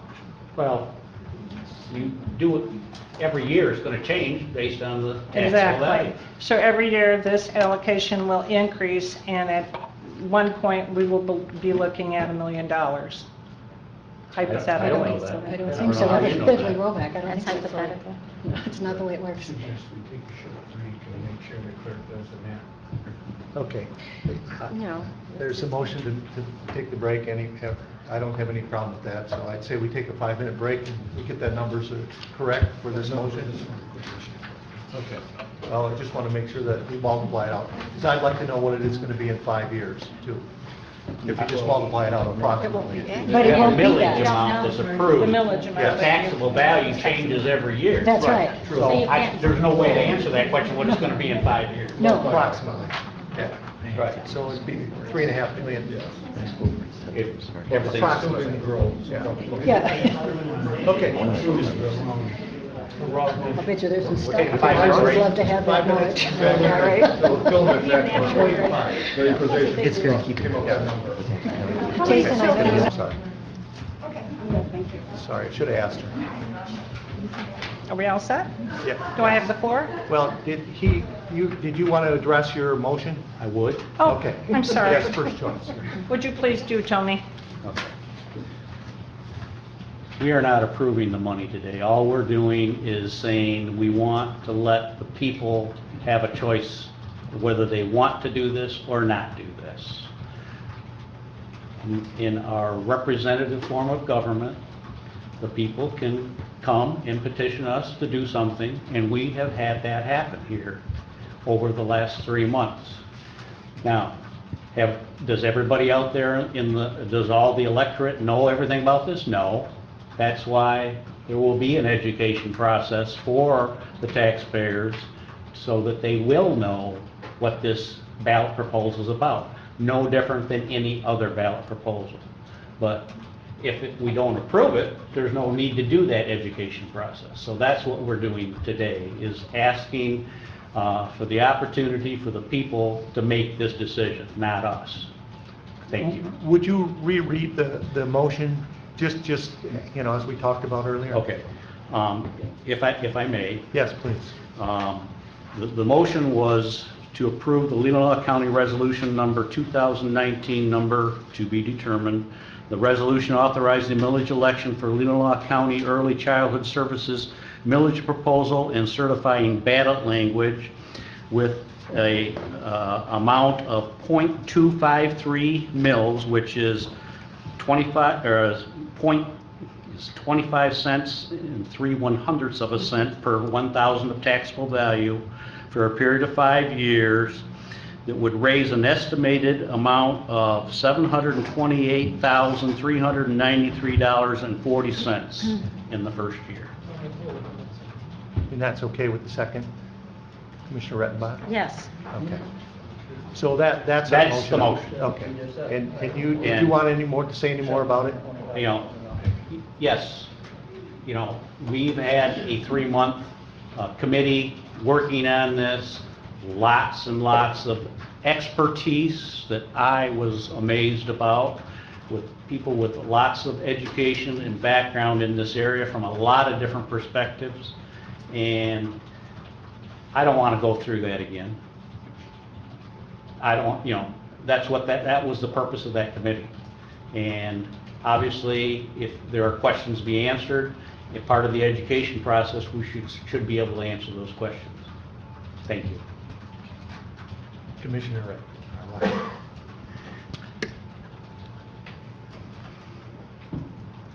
I would move to postpone this motion indefinitely. Support. If I may speak to my... A point of order. Can you put a resolution or a motion out there when there's a motion on the table that hasn't been voted on? Yes, in the ladder of motions, that's the next thing they could do. If they want to postpone it indefinitely, that's allowed to do with the motion on the table. I see. Okay. That's just the way it would be, just like if someone wanted to amend it, would be the next thing. Okay. So do you want to speak to your motion? I would, please. This commission documents its historical practice of accepting or rejecting commission-appointed committee investigations and findings presented to us in a final report. We have not gotten a final report, number one, for an opportunity to accept. At this time, I would like to thank all of the people who have participated today. I would like to thank you for your passion and for your insight. I recognize that appointed committee had the opportunity over the last 3 months to examine a lot of different information. However, this board as a whole has not had the same opportunity. The historical process of this commission on any issue, correct me if I'm wrong, affords the opportunity for a board such as ours to examine the information on the report, investigate the facts, ensure the empirical evidence is complete, factual, neutral, and devoid of bias. It allows us the opportunity to consider all legal authorization and practices. It provides verified evidence of oversight in regards to ensuring all our constitutional protections are afforded, and on this issue, that would be parents and children.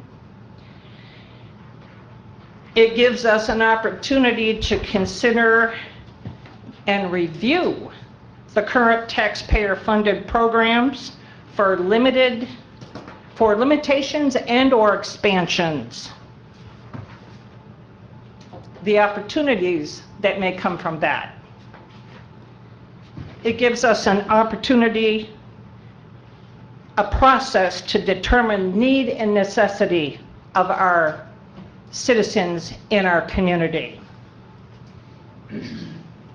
It also gives us the opportunity to investigate the positive and the negative effects this action would have on our community, including the marginal groups, like our senior citizens.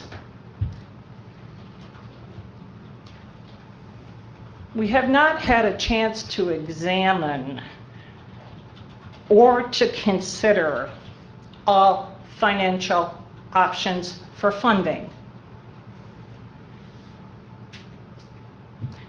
We have not had the opportunity to engage testimony or interviews to support a position or reject a position.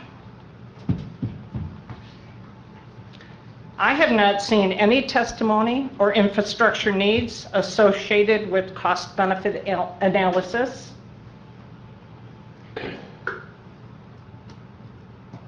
Have we had time to plan or develop guidelines for restricting funds that would then become available to this project? I can continue. However, the point I make today is no matter your opinion or your preference on this particular issue, the process of good governance is thoughtful, fact-finding, with checks and balances, and the opportunity to seek additional information, verify pertinent findings, and the free flow of discussion at a workshop meeting or at an executive level discussion before action is decided, and then simply put that opportunity was not afforded this commission as a board, a whole board today.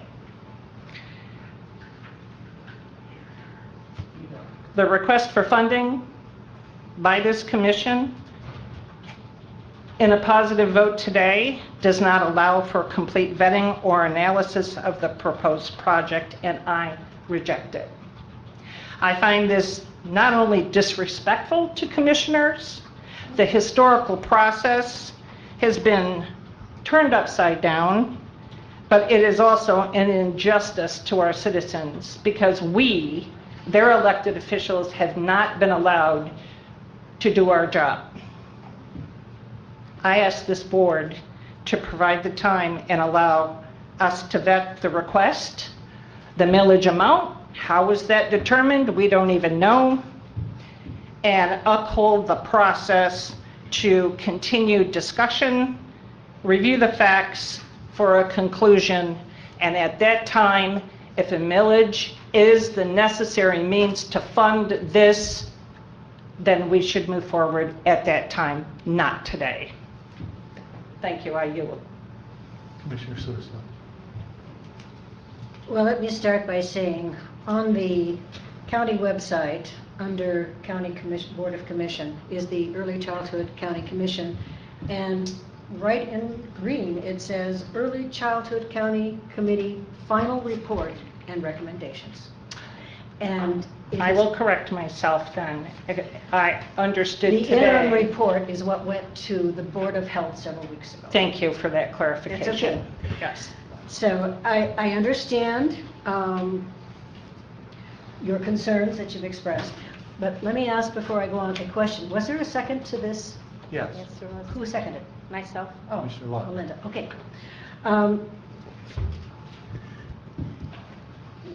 This body did ask 42 experts in the field of early childhood and parents and advocates to come together. You were all invited to attend those meetings and could have.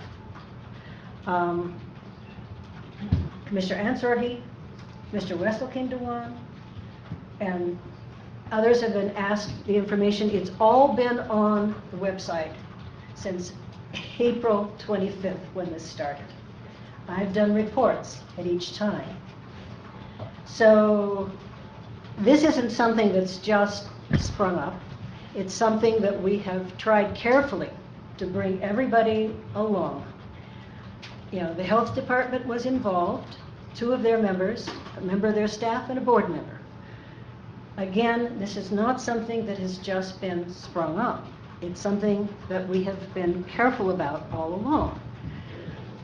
I know there are a lot of feelings about this in terms of why it shouldn't be held, and certainly no disrespect was meant to the commission. Quite the contrary, we've tried to cooperate in every way possible.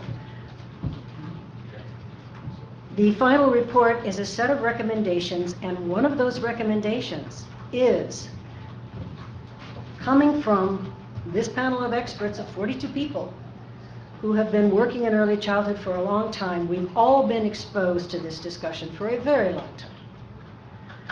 We're hearing it from MAC, from Michigan Association of Counties. We're hearing it from our schools, our businesses. There's no question that the demand for this is high. And as Tony said, we are not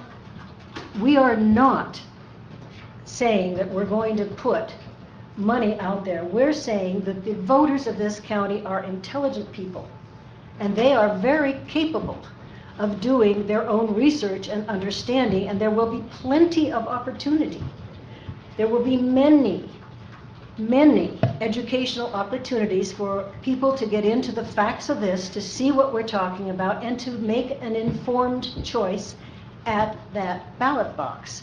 I do not believe that it is our job to deny people this opportunity, particularly when it's been asked for so long. Now, I agree that you want to learn more also, and I am delighted to hear this.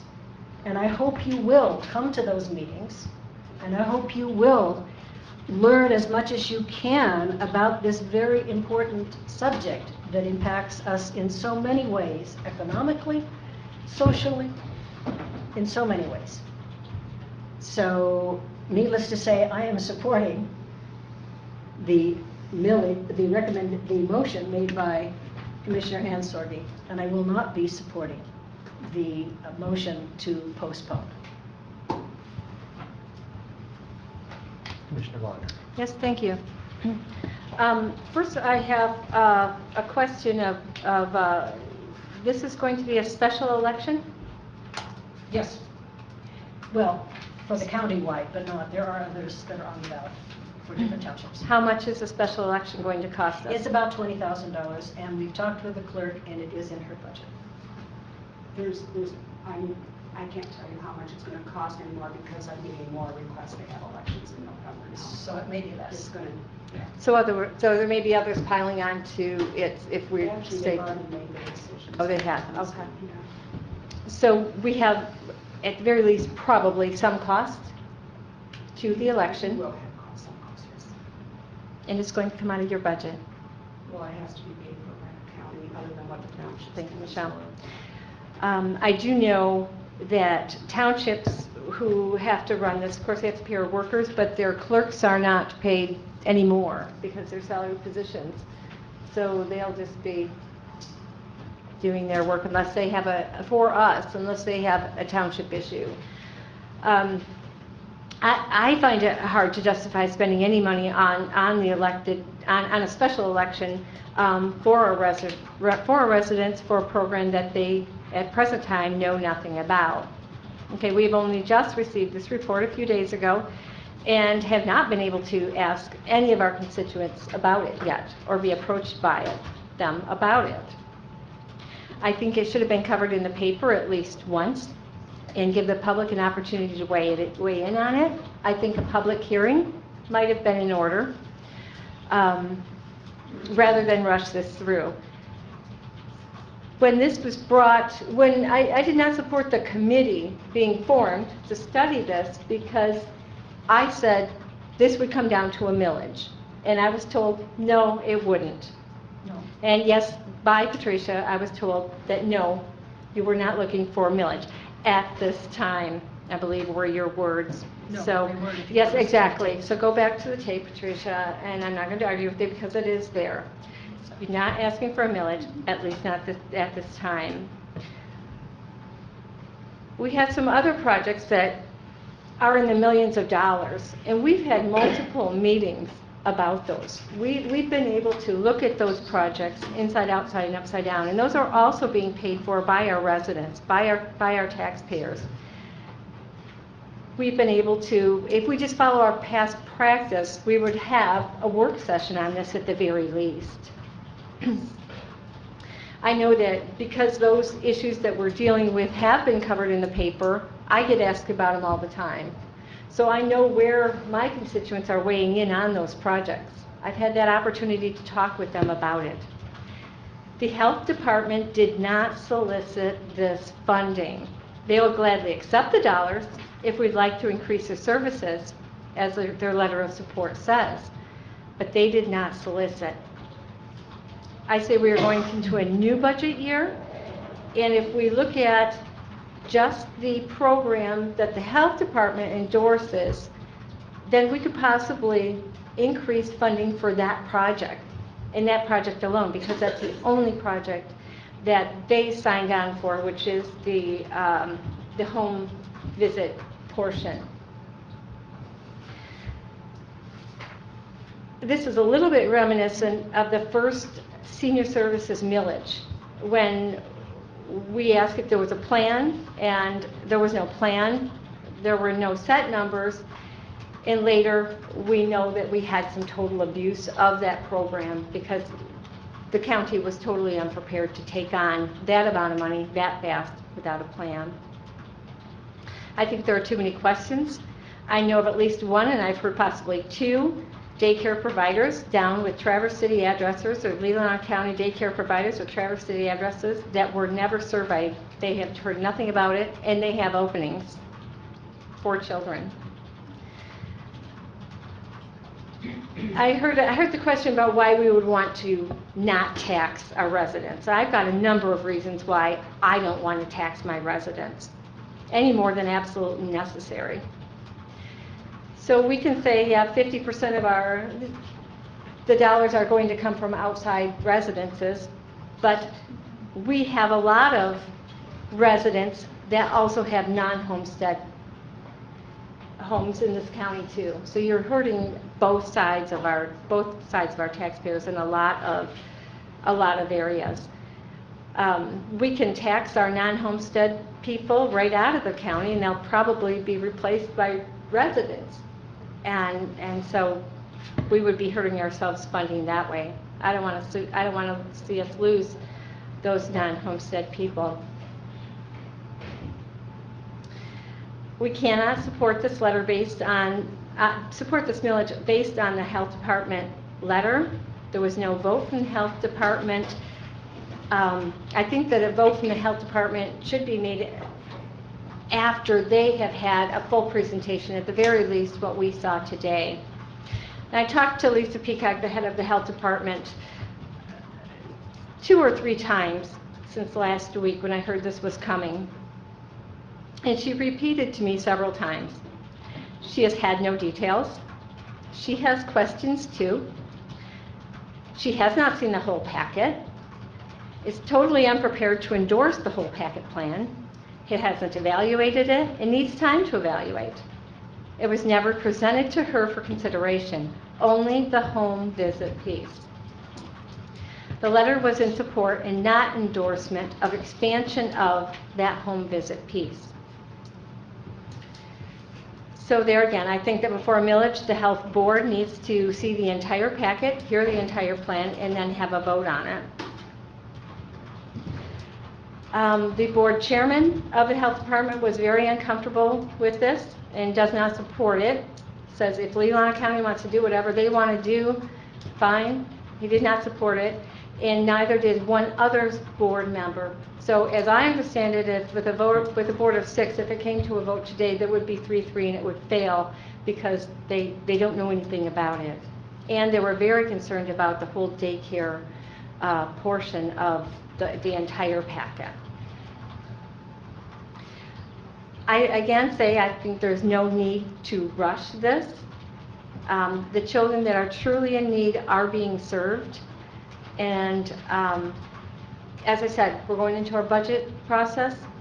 If we want to increase services to the health department for that piece, then I certainly would do that.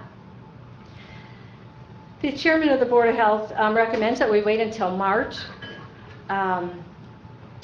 because the letter was not a guarantee. And if you read the last paragraph of that letter, and I was actually digging for it and I couldn't find it, but she did, it's all if and may and not any promises whatsoever. And that's exactly what the Board of Health said. It is not a guarantee. And this all seems very rushed to him. We as commissioners, we've just been told we're looking at a flat budget year. We've heard our health insurance costs are probably going up. We have senior services millage coming up again soon, and we know for a fact that those numbers are only going to increase.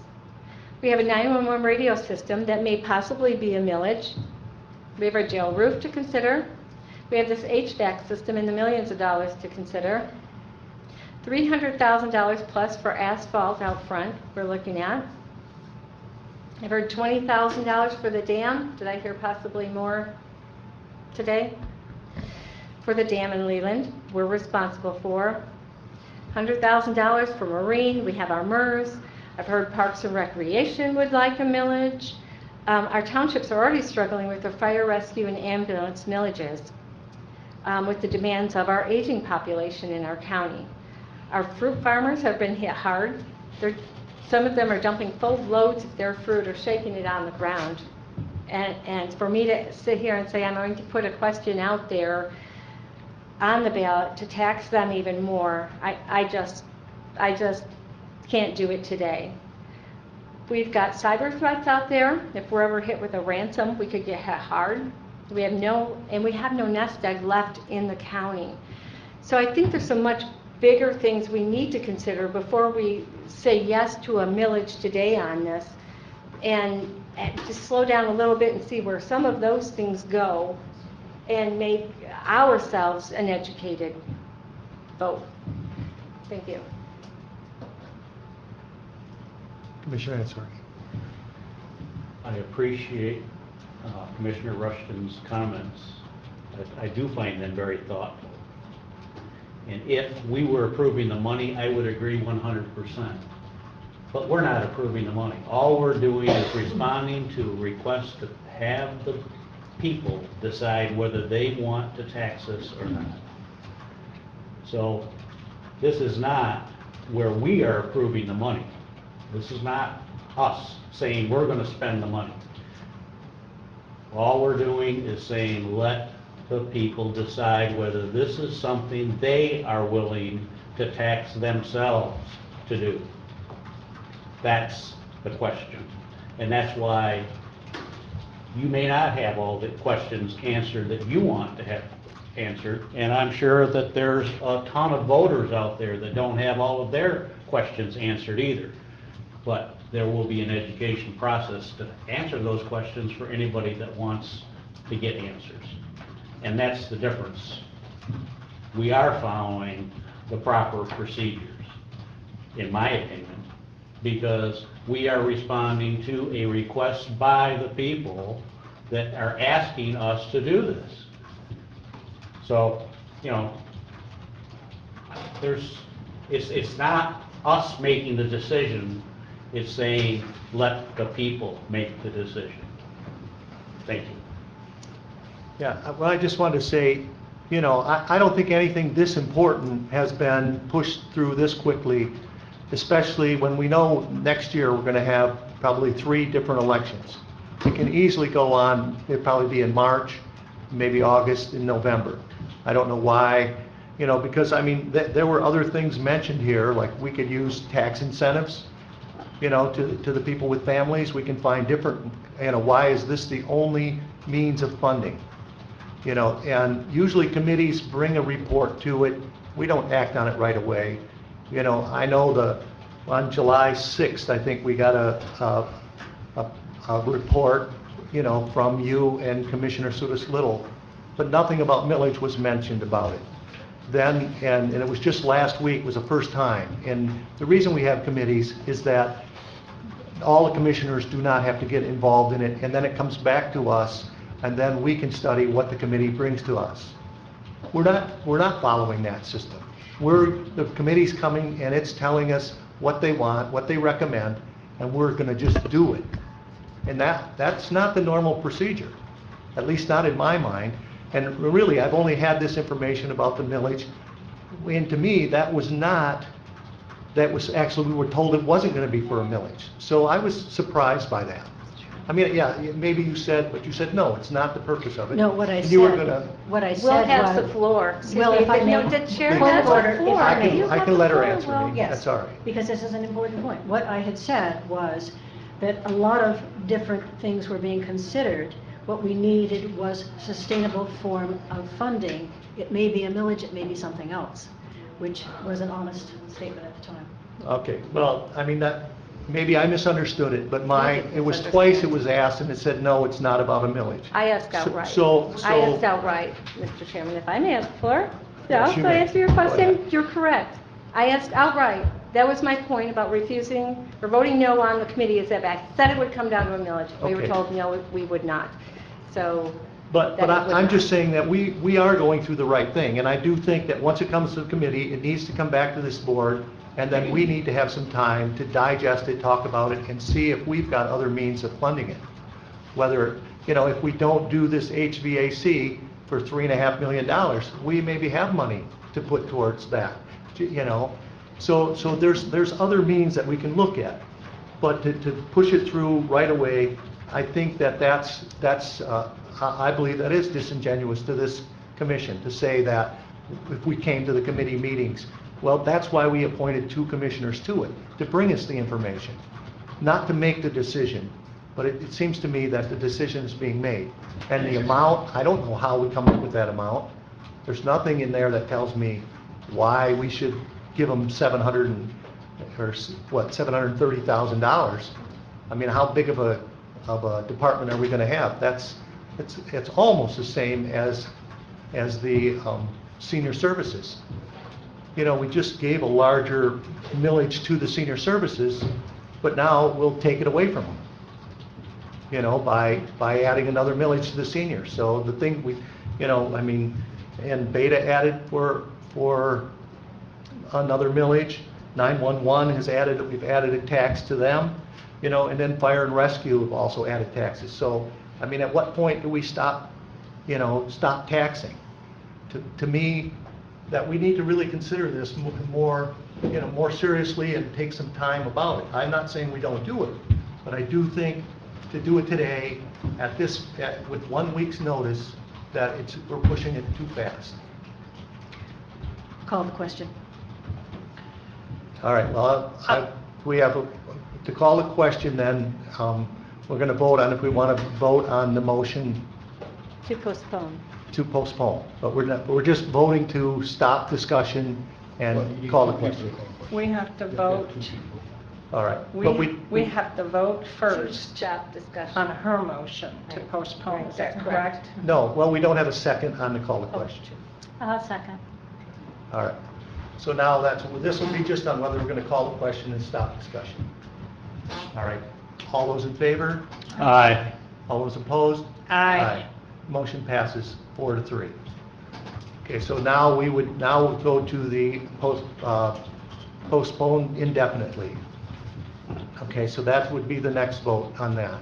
Would the clerk read the motion, please, Sorry, just a second. that we're voting on? I just want to make Okay, sure. sure. Scroll back. Motion by Rushton. Sorry. Motion by Rushton to postpone the motion indefinitely, seconded by Lautner. Okay, all those in favor? Aye. Aye. All those opposed? Aye. The motion fails 4-3. So now we'll move on to the resolution. I'd like to call the question. Well, that has to be, no, you can't. I mean, Another motion. No, we have, Questions that's on the already floor. been, so you can't do it again. So now we have to vote by roll call because it's a resolution. Okay. Have we been able to have discussion on this main motion before it's been presented for a vote? I don't see that we have. Been discussing We it have, all along. yeah, we have, and the question was, and it passed, so we're now going to call the questions. We're going right now through. We had a Discuss. vote to call the question That's right. or postpone the motion.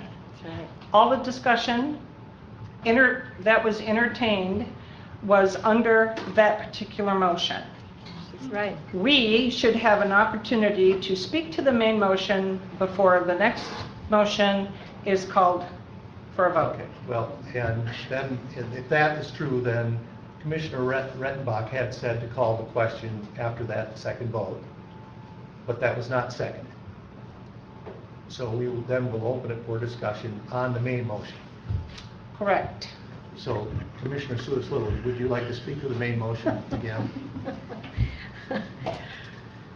Well, one thing I would like to point out is if the millage does pass, and the voters say that they do indeed want to have an early childhood millage approved, then all of the discussion that we're having about what's in it, what's the plans, due diligence, that's when that happens.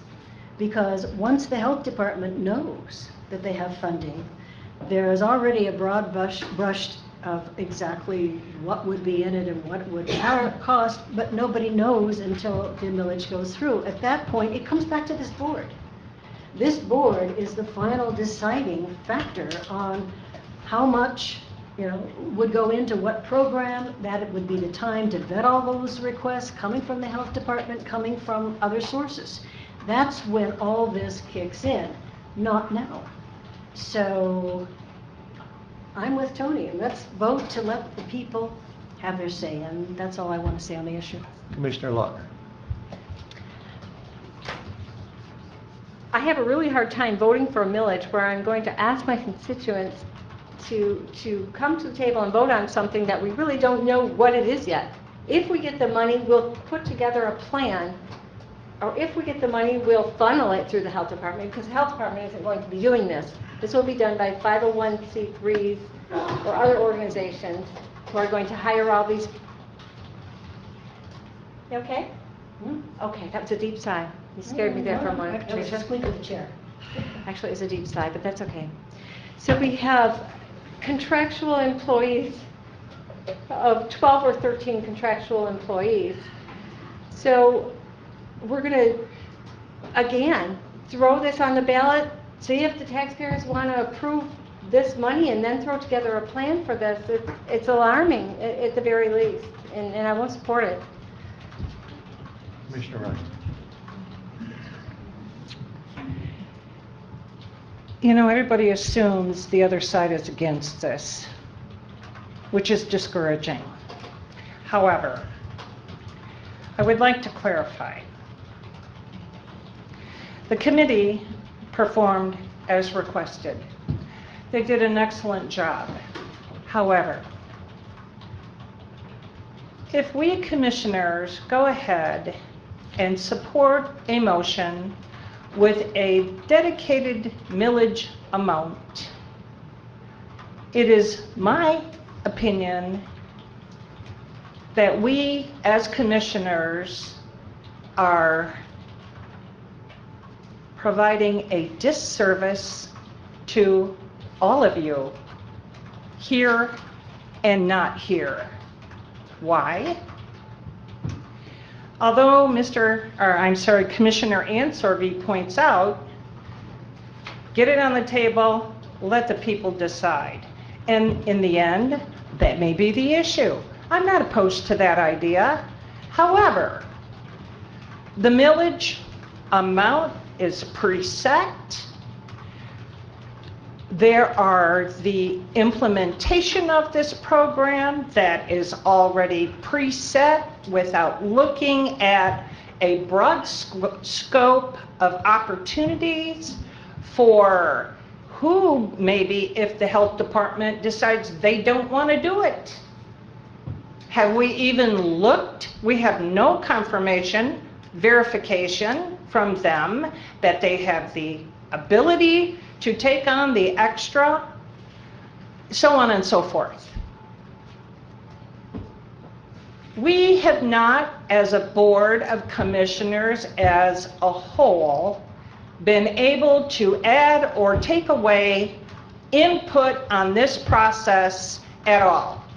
To pass this millage today without a whole board discussion is irresponsible, and I invite you to quote me in the newspaper about that.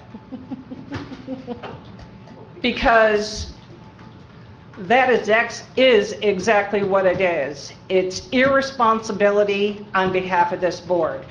And yes, Patricia is correct. Any one of us commissioners could have attended any one of those meetings. And yes, some of us commissioners followed this all along the way, and some commissioners didn't. Because historically, we have been allowed as a board of a whole to vet the process before we ramrod something through and impose this on our citizens without considering alternative funding, without considering alternative opportunities. I am personally embarrassed, and I think this board is disgraced for this action. I understand the passion. It's not that I don't support the passion, but you are forcing me into a corner to reject this whole idea because of the behavior that's displayed. The small thinking here. How do you want your government to run? You know, let's take this issue off the table. Let's put another issue on the table.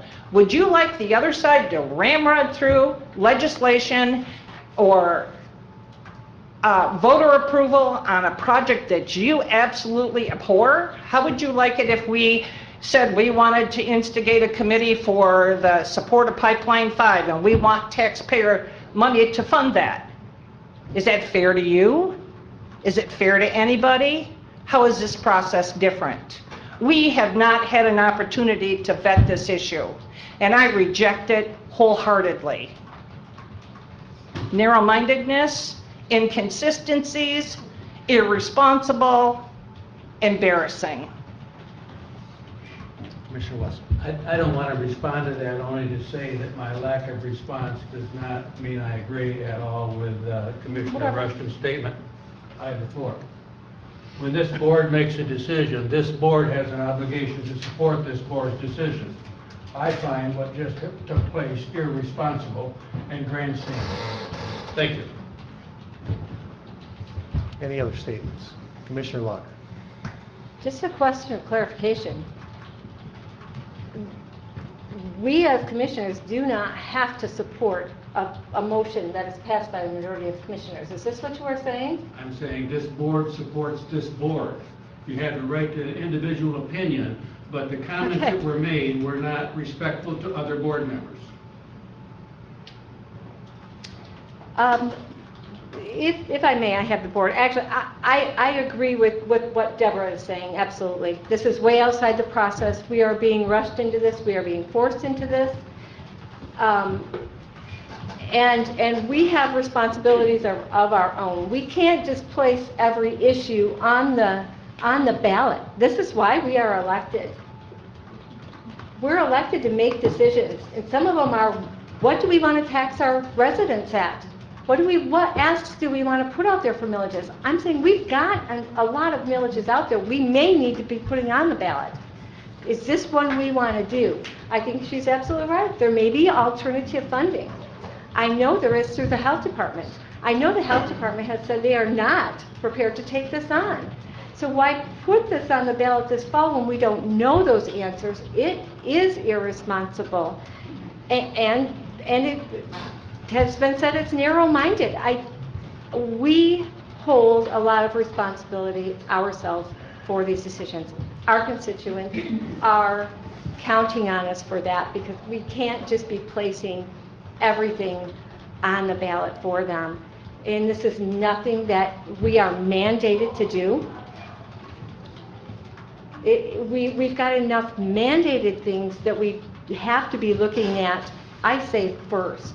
So I don't understand the rush, other than that's exactly what this is, to be pushed through onto our taxpayers with the hope it flies, and then we really don't have a plan. So it's alarming. It's alarming. Call the question. Second. Third. Okay, well, Commissioner Rettbach already seconded it. So, okay, so this is whether we're going to vote on the final motion. First of all, we have to say, this is just to say that we will vote on it, that it stops debate. Basically, we're voting to stop debate. All those in favor? Aye. All those opposed? Aye. So the motion passes 4-3. So now we'll have the roll call vote.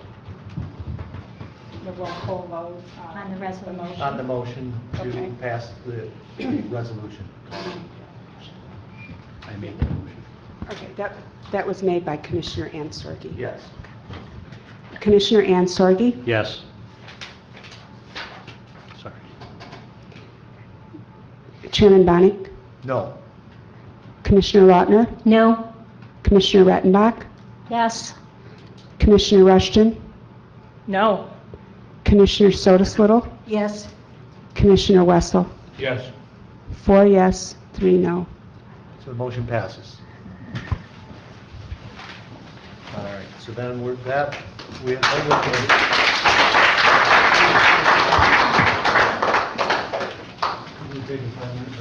certainly, and the clerk has asked for that, so we'll take 5 minutes between. You ready, Michelle? I am. All right. Yep, I got you. We're good. All right, so now we're on the Government Center, HVAC, and recommendations. Kirsten, Is that going to come up with it?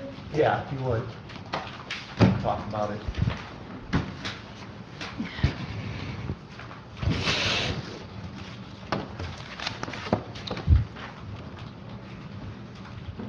Thanks for entertaining this, for your patience, I guess I should say. It was a planned vacation that I had made reservations for back in March, and coincidentally was not available to be here last week. But I guess maybe the best way for me to proceed is to just reiterate why we think that ABI is the better of the two, because I believe that those are the only two remaining contractors that we have to make a choice on. No, actually, we stopped the meeting last week at that point, so they have not voted on any other contractors. Yeah, okay, so based upon that, if there's any discussion, is there any discussion about the other two contractors? We never got that Well, far. let's make sure we're all thinking the same. So we met last week. You had a 6-month planned vacation. We certainly understand that. I was hoping you'd bring back some smoked fish, but we can deal with that later. Some salmon, maybe, but. She must have it in the freezer. She must have it in the freezer, waiting for the votes here before we, yeah. because I'm sure she has pate for us. Yeah. But in all seriousness, we first talked about the financing, about the project, and we had a lengthy discussion on that. We do have a finance plan in place, of which some of it will come from our current funds, and then potentially, depending where we are later in the year, we could get a bond for that. So we discussed that. Then the next thing on the agenda was the 3 contracts. The first of the 3 was the ABI, and that's where we had a lengthy discussion on that versus hers. At that point, we stopped the meeting. We voted not to approve the contract at that point. Okay. and recessed until this afternoon. Okay. So I'm assuming, depending how that goes, then we'll talk about the other contracts. Sure. But obviously, it's critical that one, that's the key component of the project. And Okay. they either have to approve the contracts or go a different path with the project, and there's different options we have, but it seems like we need to resolve this issue first. Would you agree? I would say yes. If we resolve the mechanical, then we can move on. But without that, I don't think there's much sense in the rest of it. Right. Okay, once again, I thank you. I appreciate you pausing or pressing pause. I understand that your time is valuable, and I do appreciate you making time for this issue again this afternoon. What I would like to do is to just recircle back on the events so that everybody has an understanding of the process that I went through to make the evaluation. I'm not governed by any sort of standard. There's no Leelanau County standard of evaluation for contractors that at least I'm aware of. So the process that I use, I will go ahead and describe with you why I chose the one that we did.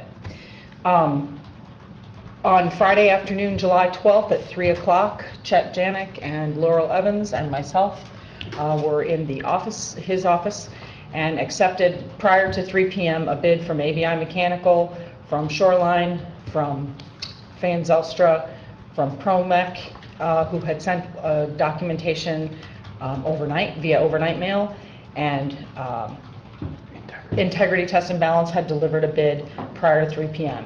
At 3:15, Hearst walked in and submitted their bid, which was accepted, as is your right, by the county at 3:15.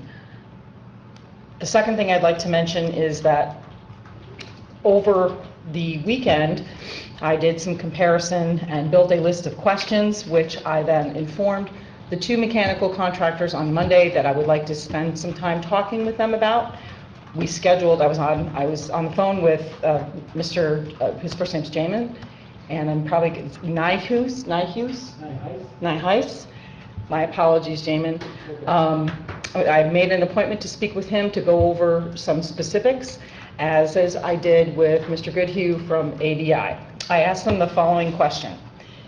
The documents that they prepared were a combination, a set of bid forms which you now have in front of you,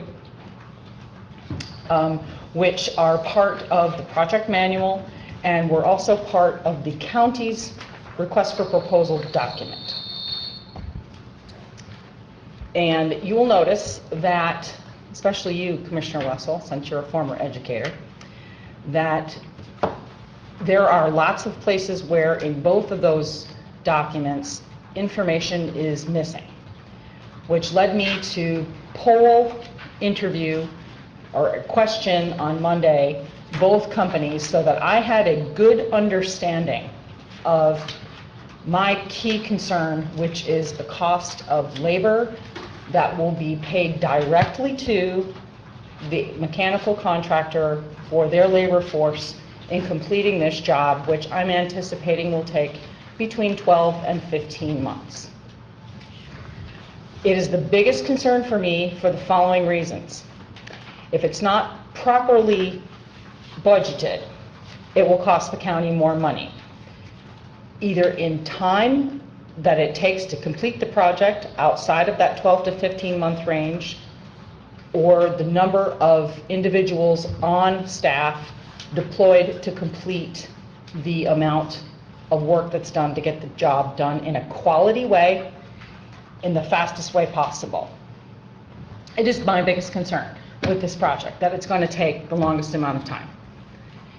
When you start to think about how you're going to go about putting the rubber to the road here, you have to manage the population of people that exists in this building on a daily basis, and then you have to add in the court schedule upstairs, which once you dig down to it, you really have to carefully budget your labor force and make sure that you have the appropriate skill set and the appropriate amount of people deployed so that you can get the job done, so that you don't have to come back and come back and come back and come back. Or the profitability of your labor portion of your job will go south. And I understand and appreciate the fact that an HVAC contractor who is not being given the opportunity to purchase the large pieces of equipment directly would have a concern about profitability. I do too. And I can understand that none of you expect anybody to do any work without it making a decent return for them, or making it at least a good idea for them to do their job in a way that's profitable for their company and that they can get the practice finished. So, based upon that, I ask the following questions. Please break out for me materials and labor for every subcontractor and for every dollar that you expect to bill the county for labor and materials. And you all are familiar with the budget that we've been looking at since we started picking contractors back in the spring and early or late winter, right? And we sat down and we figured, here's what it's going to cost for equipment, and you're roughly $600,000 or so by the time you add up all of the boxes and the warranties and so on and so forth, all the controls, materials. That stuff's going to come straight out of the budget and go be directly purchased by you. So what remains? The secondary or the minor equipment purchases, things like pumps and the thin tube heating and the overhead chill beam units, they themselves, those are a responsibility of procurement for the contractors. We came up with a number in our firm, roughly, that is close to both of the firm's numbers, okay? But when you take what this document here in front of you, see this?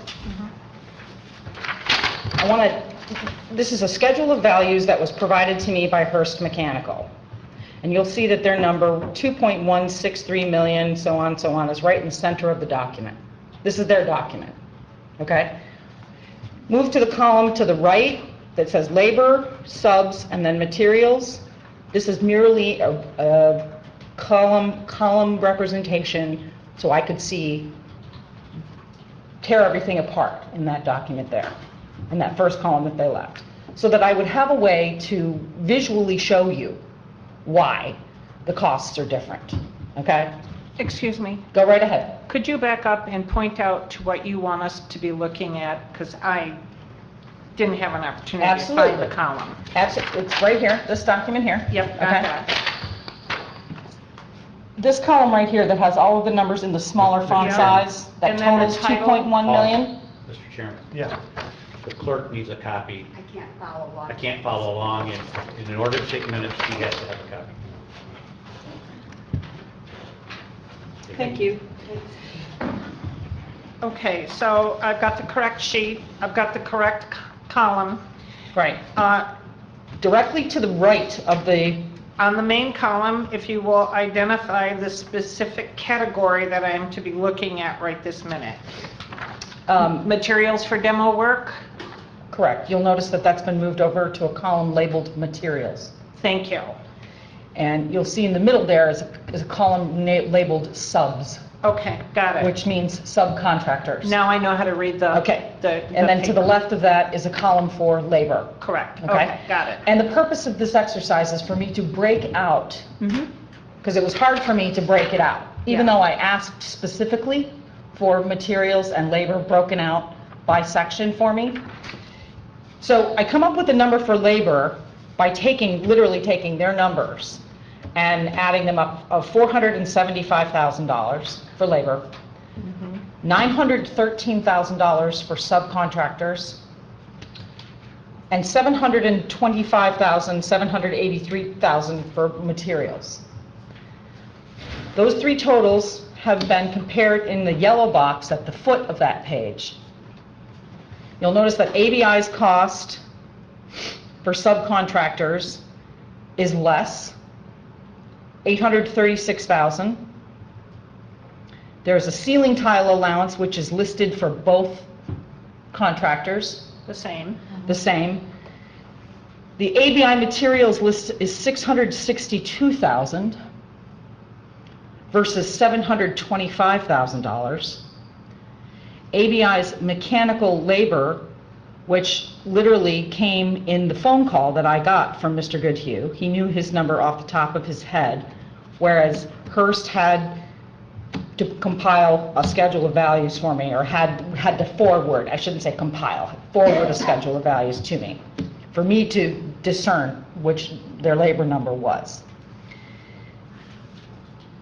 So I'm looking at a difference of almost 2 times in a cost of labor, $475,000 versus $798,000. Now, even though the cost of the project is $200,000 more, it's my testament to you that I don't want to ask for any more money. And I don't believe that the number that they've listed covers it. I have doubt in that number. Whether it's the number of personnel that they will deploy, whether it's hourly rate that they will pay, or some sort of mix of both. I don't believe the number covers it. Furthermore, let me finish, because I'd like to draw your attention to their bid documents. The Hearst Mechanical bid documents.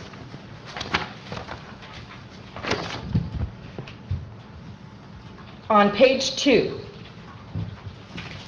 you'll see 2 figures, both itemized as mechanical HVAC labor and materials. I can't really determine from the way that this has been presented which number is the actual HVAC number. Am I to add the 2 of these numbers together? Because if I am, that number doesn't match the schedule of values that they gave me. In fact, it's twice as much.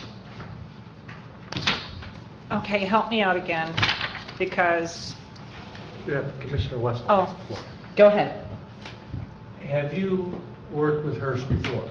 No, not me personally, Do you but know Mr. of- Richards has. Do you know of any time where they have underestimated labor costs to the extent that it was a problem? Not me personally. No, I don't have any time. I'm being asked to provide you with a recommendation between 2 bids. But what we were told the other day was we had it in the budget so we could go with this other one. Now we're... Commissioner now- Wessel, his comment? Let me finish this point, because now we're being asked to say, well, you think it's underestimated, but there's no evidence that they've ever done that. And so why would we think this time they have? It's just as logical to assume that maybe the other one overestimated labor cost. Fair. But my concern, my overriding concern for the project is that it does not have $1 worth of overrun on the project. And I don't believe, first of all, I can't figure out which number is the real number. It creates doubt in my mind. The figure that I come to is 475 at the bottom of schedule of values. On page 2 of this document, I can't determine whether or not it's the 590 or the 583, neither of which to me seem adequate either. They seem small. For example, let's just do some quick... I apologize. I'm catching up. The 590, I see what you're talking about. My pages 1 are not in order right now, so it's been a little challenging. So you're referring to, on my document, page 3. It's the second page, but it's page 3. Give the title. Yeah, second page, okay, but she said page 2, so I was looking in the wrong spot. Yes, in stapled order. I got it. I got that number. In the stapled- 590, 124, Yeah. okay. Okay, Commissioner Ansel, you had a question? No? I will wait. Yeah, I'd like to present everything that you asked me to come back and provide my reasoning for picking the one or the other. The short answer is that it's not about the $200,000 so much as it is for me to make sure that I've adequately budgeted this project so that there is no cost overrun on the project. Now, I'm not disparaging the fact that it's $200,000. It's actually less. It's about $186,000. But regardless, I have a respect for your stewardship over the county's funding, and it is my responsibility to provide you with a document that makes a recommendation that is based upon the documents I've been given, okay?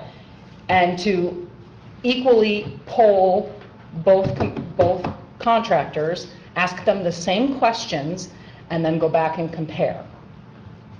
Had there been a need for me to go back and compare again, I would have. And maybe my recommendation would have been different. But in my mind, the project has to begin timely so that we can, we have deadlines to meet in terms of seasonal change. And I don't want to risk starting this project in October. If we do, it's a different project. We have to take it apart and address it in a different manner. But based upon the goals that you guys had set forth when you engaged with us, it was to provide you with an economical choice, one that would be high quality, and I forget the other two objectives that were in the RFP that we completed, but I can, give me a minute, I can recite them for you. The timeline, yeah. Because we don't, I mean, to me, the longer this takes, the it's not much different from the conversation that Commissioner Rushton and Commissioner Ansori were having last week regarding the amount of time that it takes and the profitability of a project. I want the county to have the best workmanship from the most highly skilled people in a timely fashion, so that the building can finally be done the way that it should have been done in the first place. Commissioner Ansel. I'm going to give you what I thought I heard. The reason you picked ABI was that you weren't comfortable with the labor number from the Hearst bid documents. That and other itemized issues, which I have yet to address. Okay. I look at that and I say, the overall Hearst bid was closest to your estimate of what the project would cost. Why would we not go with that? You know, that you said it would be this much, and they came the closest. Why would we not say, hey, yeah, maybe the categories don't come up very close, but overall the project is. They almost hit your number. I have more information for you if you'd like. And then the second comment was, okay, they underbid labor. They have to eat that, don't they? We don't have to pay extra because they underbid on something, do we? They're and what we're doing is we're kind of rehashing what exactly happened last week. And what I can say is that even if they do have to eat it, it will cost the county in terms of time to complete the project.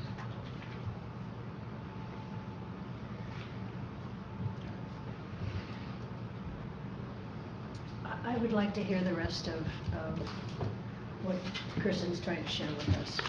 On the third page of the Hearst document, you'll see a figure here of $880,290 for bid divisions 3, 6, 8, and 9. This is concrete, wood, plastics, composites, it's rough carpentry, basically to build that mechanical room in the basement. It's openings and finishes. Okay, how to make the room in the basement and other areas look like they did before the work was performed. $880,000. I specifically asked Jamin to unpack that number for me because I had a little bit of a concern about the size of it, given the fact that ABI had provided me with a similar number, which was less than $100,000. $32,000 for a mechanical room. And that number is listed, actually it's $30,000. That number you can find on page, in the ABI set of documents, 1, 2, 3, on the fourth page, $30,000 for general trades. Furthermore, ABI articulated who their subcontractors are for insulation and general trades and fire suppression. I have a slight bit of concern about the amount of money that was allotted for general trades, as I mentioned, but I also have a slight bit of concern regarding the fire suppression number, which I have a quote you'll see in the back of your documents from ABI, and this is from their subcontractor directly, so I can actually, there's some transparency there, for $94,886, which includes submittals, materials, and labor for the new mechanical room, and to move or relocate sprinklers and piping for 45 heat pump and removal. Which, I don't know if you're aware of this, but we issued 5 addendums for this project before it went out, before we closed the bid. One of them included an audit that we performed, myself and Jeff Royston and a woman named Kim Koltak from Air Tech, who's a supplier. I wanted to make sure that I went through and audited the building so that I would know how many ceiling tiles would need to be moved, so that I would have an equal understanding to provide an allowance for the ceiling tile. But in addition to that audit, during that audit process, I went through and tried to figure out if sprinkler heads needed to be moved, if lighting needed to be moved, if diffusers needed to be moved, whatever would need to take place. Did the ceiling tile have a bunch of cuts in it where we needed to take the whole thing down and just start over? So we went through and audited that process too, and that, I believe, was something that was more carefully considered based upon the Summit quote that I looked at, compared with the smaller figure that I received for fire suppression from Hearst.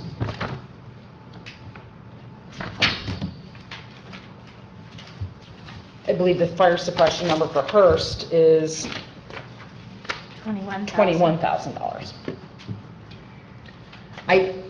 It's not about, to me, you want to make sure that you have enough money, because you don't want to do this job. You don't want to put good money after bad in this project. We already know what that has done for you. So I would rather have an extra $200,000 out there and tell Ken to give it back to us if he doesn't need it, and reuse material. And it's not that Hearst is not a capable company, they're capable. I just don't believe that this bid, in comparison to ABI's bid, I don't have as much confidence in their bid as I do in ABI's bid. Therefore, my recommendation is for ABI. Commissioner West. Well, I definitely want to move this project along, and I want to do it. I'm not, when the original bids were presented to us, we're getting more information now, information we should have had the first time we considered it. And I got to tell you, I don't have as much confidence in your recommendation now, because I almost feel like we're trying to justify a recommendation that was made 2 meetings ago. And I'm uncomfortable with that, but I'm going to listen carefully to the other commissioners, and if there's support for ABI, I'll support that. But I don't see any reason why. Can I ask a question? I don't see any reason we wouldn't go with Hearst. Can I ask a question? Have you all had a chance to review the bid materials? Have you looked through this stuff? Mm-hmm. Okay. Do you have any questions about the bid materials? Because to me, it takes a lot of takes a lot of time to put the recommendation together.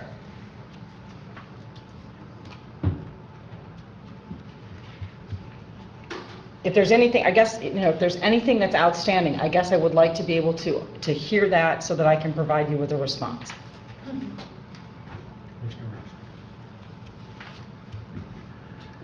How long have you been doing this type of work? Over 20 years. Okay. Very well experienced in your field.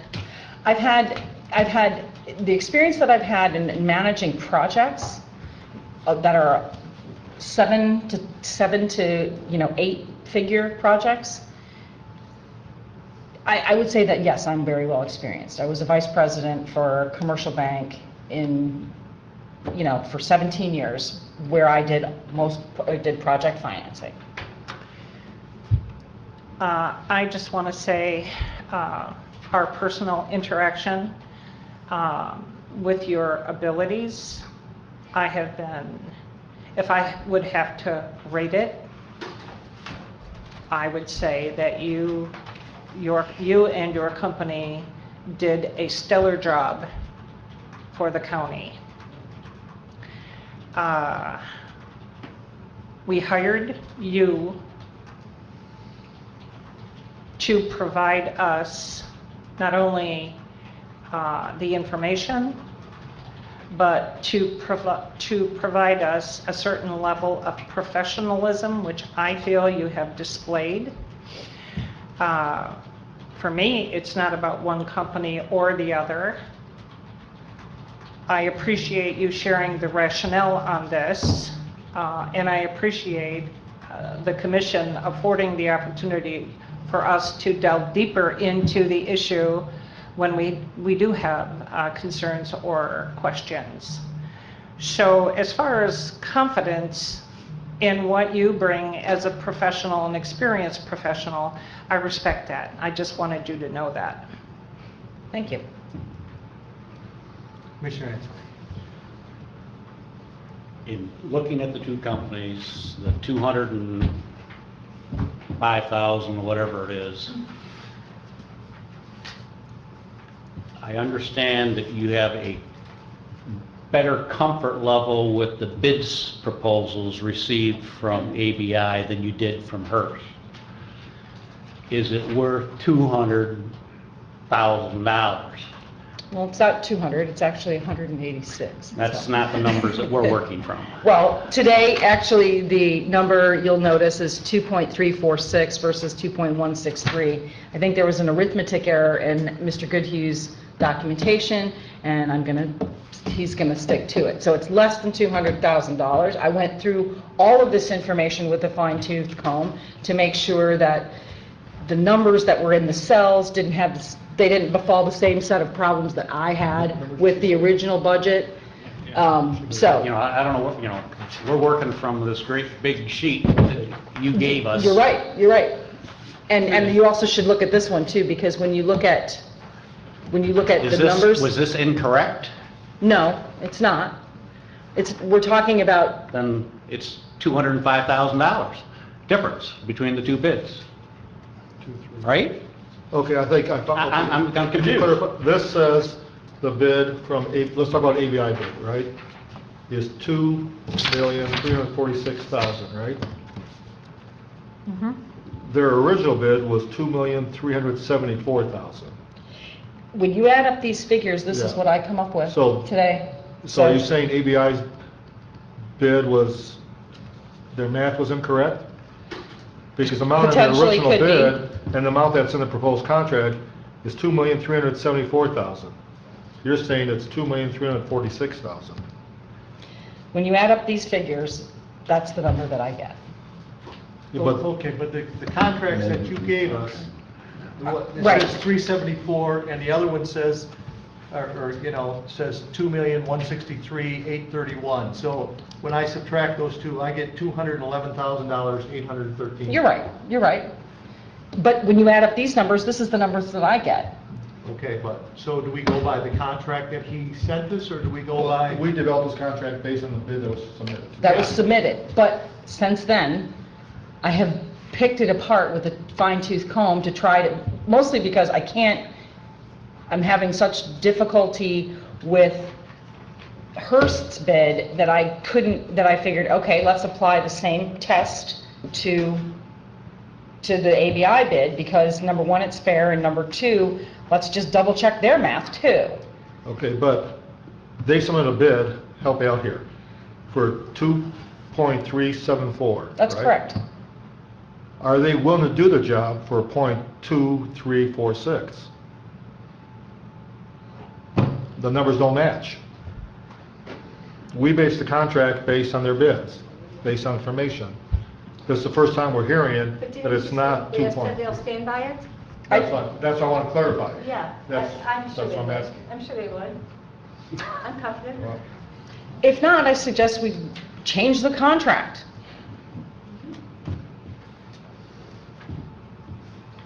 Well, that'd be easy to do, but I don't want to get in a situation where they submit a bid for one amount, we approve the contract for a different amount. When you add up the numbers, they're a different figure than 2.374. Yeah, but their bid packet had this. You're right. I think you know what I'm saying. You're right. So once again, what happens if we approve a contract for a year amount of 2.346 and they come back and ABI says, no, our bid was for, then we're back to square one. Commissioner Ansari. Is that something that could be amended, that can be changed? It could be. That's all I need to know. We can figure that out pretty quickly. At the last meeting, one of the other pieces of information that came to light was the input from our maintenance man, our maintenance director. And this has nothing to do with you. It might. But I listened to it. I listened to his basically, testimony. You know, he said, in his opinion, based on, what, 29 years he's been here, something like that? Long time. That he would not move forward with the suggested solution, whoever vendor we pick. That he would recommend that we fix what we got and stick with what we got and fix the broken ones and come up with a plan to add what should have been done here originally. I put a lot of weight in Mr. Coleman's opinion. And as far as I'm concerned, this is getting messier, not clearer in my mind. And I'm suggesting we go back and not proceed with this project.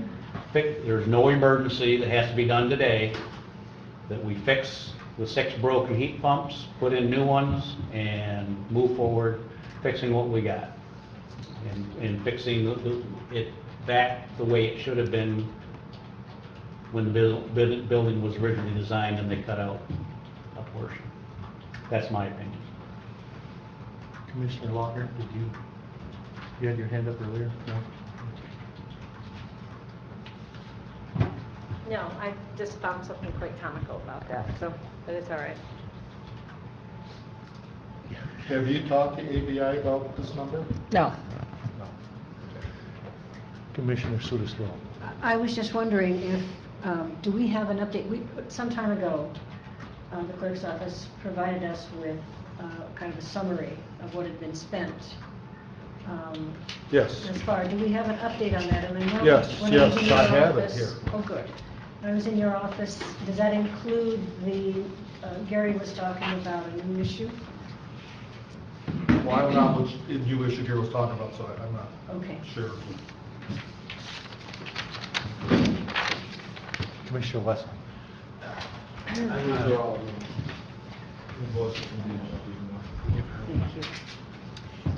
Go ahead. I wanted to take a little bit of issue with what Tony just said.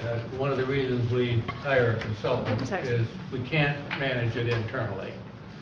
And if we thought we could have managed it, we wouldn't have had to hire a consultant. So I'm unhappy with what the consultant's delivered right now, but I think we did need a consultant, and I value getting somebody outside of our organization to give us a recommendation. Yeah. I understand. Let me address that too a little bit, because Jerry does not have the professional expertise. He's a great worker, very committed. But I've been in meetings with Mr. Coleman where he was emphatic about going forward with this project also.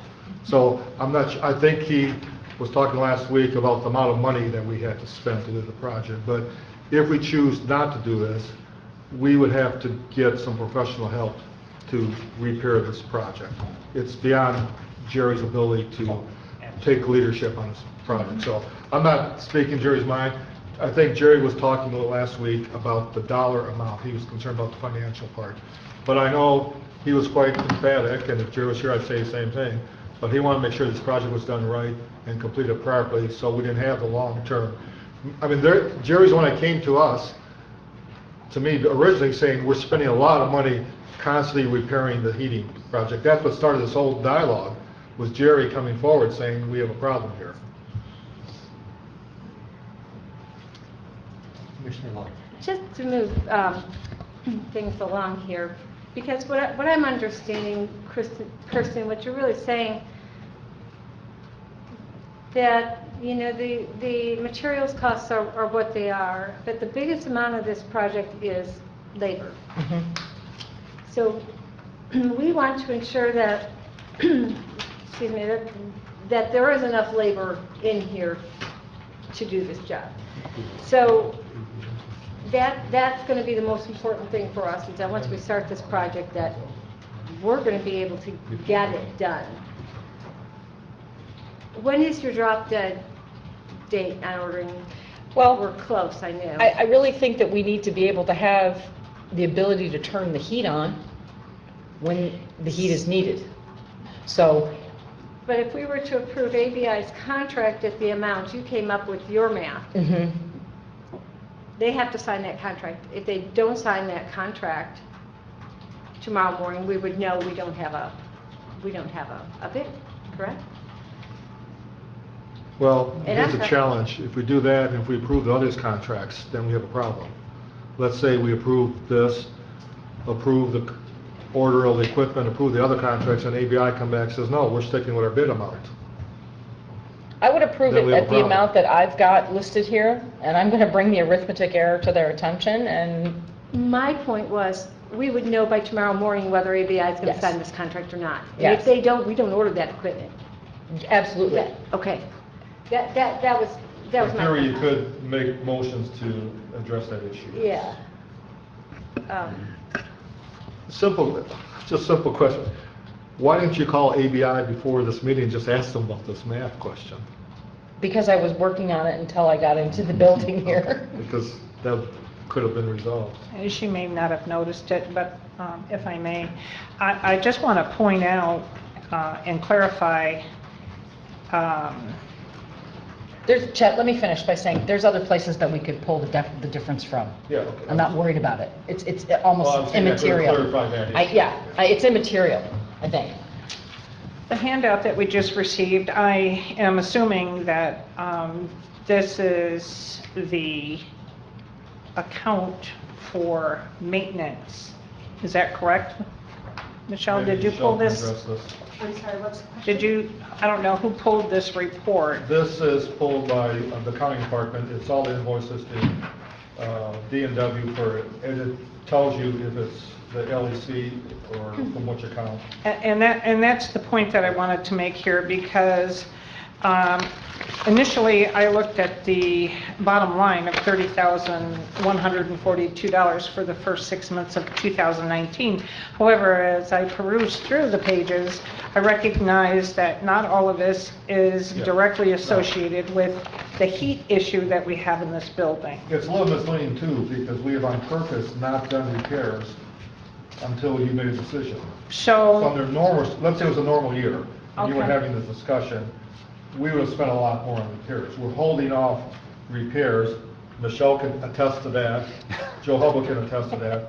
The judge can attest to that. We're I have not a repairing spreadsheet the that shows. Units until you made a decision. We don't go there and repair them. Okay, and but make a the decision. So information. it's a little misleading. Yes, the information would be available to commissioners from 2018 and prior years, correct? Yeah, So actually, we even could- last year when we started this, we've been kind of holding off. Okay, but I'm just saying, Yeah, if yeah. we go back historically, we can look at the amount of maintenance dollars that we've spent on the building in regards to that specific issue. The only caution I would say is, if we were having a discussion, the amount in 2018 and 2019 would be much, much greater, because we're not doing the repairs we normally would have done. Okay, with that said, as Commissioner Ansorgi pointed out, what are the pros and cons if we would make that decision not to move forward with this project? And have we had enough conversation in regards to that idea that he's floating to investigate our historical costs and the lump sum that it would take to move that idea forward, and then compare it to what's being proposed. And again, relying on engineering and our consultant, would they be able to put something together for us, maybe for long-term effects of that type of a repair? I'm just asking the question. Commissioner Ansel. From what I know, we do have the cost to replace those heat pumps that are either not working or flaky, I'll call it. You know, sometimes it works, sometimes they don't. You know, that type of thing. And there's 6 or 7 right now. There's 6 right now, for sure, that have to be replaced. At a cost of, with cooling labor, these are not to repair them, these are to replace them. Actually, replace them with brand new. Because it does not make any sense to repair something. No. So the estimate we got, it was not a firm quote. An estimate, I asked Gary O'Connor for D&W to give us an estimate. Obviously, there may be cost savings if we buy 6 versus 1 and so forth, but anywhere, he felt very comfortable, $12,000 to $14,000. Per unit. Per unit. Per unit. Per unit. So now, if we bought 6 of them, it could be cheaper. You know, it depends on where they're located and everything. Obviously, labor's a big part, but that's just a ballpark estimate. Commissioner Anzorgi asked me to ask him what the cost would be, and that's approximately. So he says for approximately 100, because there's some other repairs that have to take place. So approximately, based on what we know now, it'd be $100,000 just to replace the heat units. Now, that doesn't mean after we get them done, 1 or 2 more go bad also, because when we originally started this, we had 4 of them that were bad. 6 weeks ago, we had 4 of them back. Now we have 6 of them that are bad. How many do we have total? 92? 95. 95. Now, some have been repaired over the years too, so. And I guess another question is do we need all of those heat pumps with the new replacement No, types? that's one of the big advantages of this system. It's a much different system and much easier to maintain. And I went to Grand Rapids, I'm not an expert in this, but Gary was with us to Grand Rapids along with these 3 people. And to repair, first of all, in 5 years, they have not, I think they had 1 issue. It was a pipe that went bad, I think. That's the maintenance director said. But Gary actually climbed up there and looked at the repair. There's no comparison between what we have now, even what we would put in to replace them versus what they're proposing. It's completely day and night. Very much maintenance, I shouldn't say free, but very easy to get to and service. Well, that's why I raised the issue of looking at maintenance costs. Historically, would the job be made easier for D&W? Probably. Oh, no question about that. But the question is, we're talking about over a $3 million project. So maybe we should entertain that idea. Commissioner Sotosville. One thing I think we have to remember is why we started down this path. And that is, cost is, and repair is one big thing. The other is the system working? The one we have, I was standing in front of Laurel's desk today, and I don't know which heat pumps are out, but she was mentioning to me that the humidifier, which I guess there were 2 originally. We put in dehumidifiers. I said humidifier, I'm sorry, dehumidifiers, yes, dehumidifiers, that had been emptied, what, 4 times? During the day while we're here, at least. Which, I don't know where the heat pumps are that are out, but that doesn't seem like a system that's working. And then I think we need to look at, if we're really going to retrofit, which is what we're talking about, the system we have, adding floor heating, how much is that? And will the system then work? And I don't know what the answer is to that, but I think we can't lose fact that that's why we went down this road. The system that we currently have doesn't function properly. And can we retrofit it to make it do so? Maybe, I don't know. Commissioner Ansel.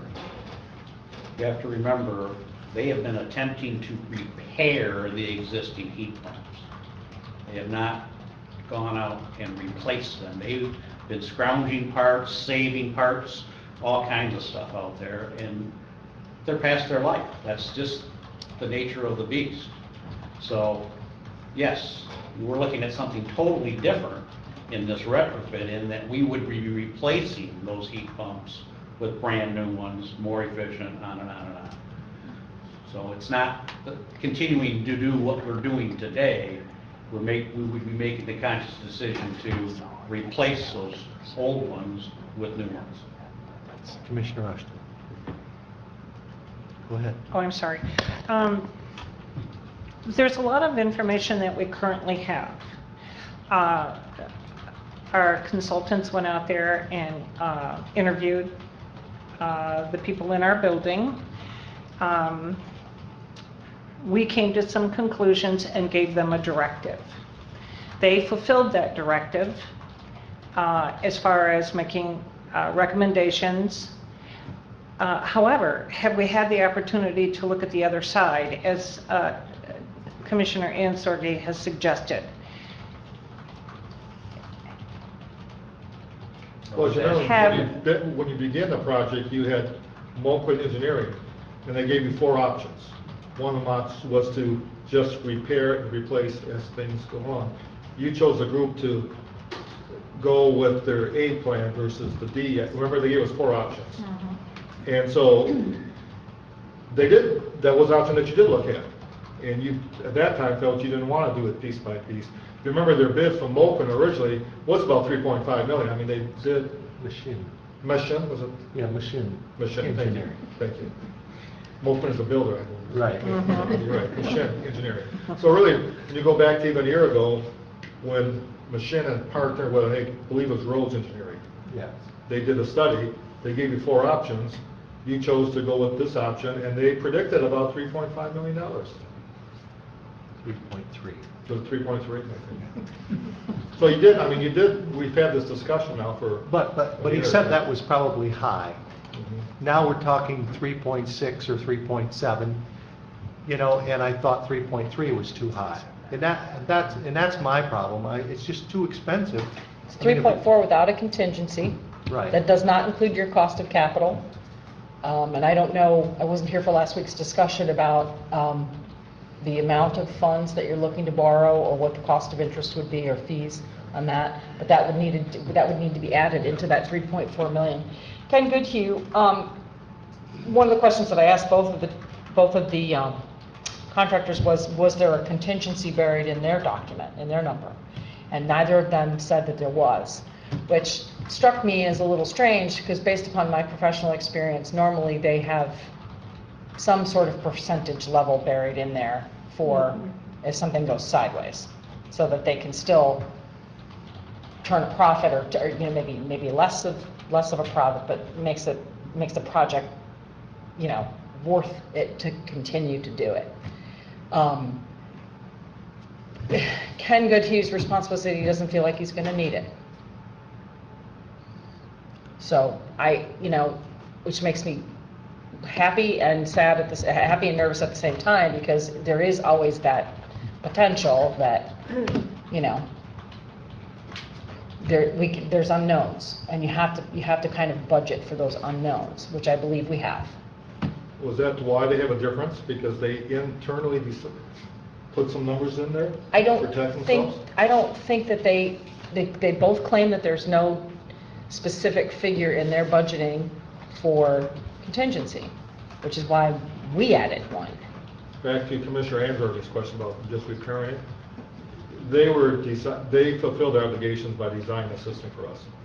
So if you choose to go with a different system and just repair and put other stuff in, we're going to have to get professional help, because that's not part of what our contract with them was. They fulfilled their part of the contract. So I just want you to know, if you decide to do, if you want, I'm just thinking out loud here, you just want the heat pumps repaired as they break, I'm sure D&W could give us a number and go forward and do that. They have a professional staff. But if you're talking about doing the heat pumps and doing baseboard heating and other things, we're going to have to get professional assistance to design all that. Commissioner Watson. Kirsten, you mentioned that hopefully ABI would come back and give us $200,000 back Do you really see that happening? When did I mention that? Earlier today. Earlier tonight. Well, Maybe you know, there's always, I mean, I just can't even fathom. right now they're gonna give us, right now they're gonna give us $28,000 back because they didn't add right. But again, I think you throw these things out, there's not a chance in the world, I don't believe, that ABI is going to say, oh, we didn't need all the money you said you'd pay us. So here it comes back. So we gotta trust the information. And What would you like me to do? I would I- like to hear here's- from each commissioner and see where we are, because we could debate this forever. Well, I don't think we can poll commissioners. You at least can express your views during comments here. You can't pull it. That's correct. The project that we have designed will save the company, well, not the company, the county, will save the county money in the way that it will operate over the next 15 to 20 years. You're looking at a better performing system that's going to be more energy efficient. There's no question that those two costs are going to rise just like anything else, the longer that you project it out. The cost of capital environment, I understand it's kind of a drawback to have to bond or to finance in some other way, but it's important to understand that that cost is pretty low right now. And so that environment could be a lot worse down the road. And to proceed based upon just replacing heat pumps, and I'm not an engineer, but it's to me, even Rhodes and Machin said that it gave it a D+ as a score. You'll remember that matrix that was there. It was the poorest performing option. And to me, that means that you're just, you're just postponing, the expense. Commissioner Ansel. I'll start it out. If we're going to express opinions, my opinion is I am choking on the $3.7 million. I just cannot support it. I'm sorry. I would, and we do not have a out-and-out emergency here. Fix it, fix the broken ones, replace the broken ones, let me rephrase that. And we'd spend $100,000 this year, next year, forever, and not hit 3.7 million. That's my opinion. This is a tough one, only because I wish I had confidence that the system would work right. And I know it's much more expensive to retrofit than it is when you originally built something. Well, we can speak to John can speak to more about the performance of the system and what your expectation should be. And should we be getting the kind of humidity issues and this kind of thing? I believe every word that they say about this proposed system being more efficient, saving energy money. I believe that. Is it going to save $3.7 million worth? No. I have, the design of the system is it's a balance of timing and comfort and occupied buildings. So there's plenty of difficulty to propose a system to meet that. I have, as E3, we look at projects, we look at time value, paybacks, return on investment. So I have turned my eye to looking at how does this system work cost-wise, evaluating the costs. And using the very rudimentary things that I have, it does pay back, and it's a positive investment in about a 14-year payback. I can show you documents that I have, but there's a lot of financial stuff in it, and I don't want to burden you with looking at that, but it does. Going the route of spending the replacement is a poor decision financially. You would be better served by going forward with this project. It will pay back and be a better return on your investment.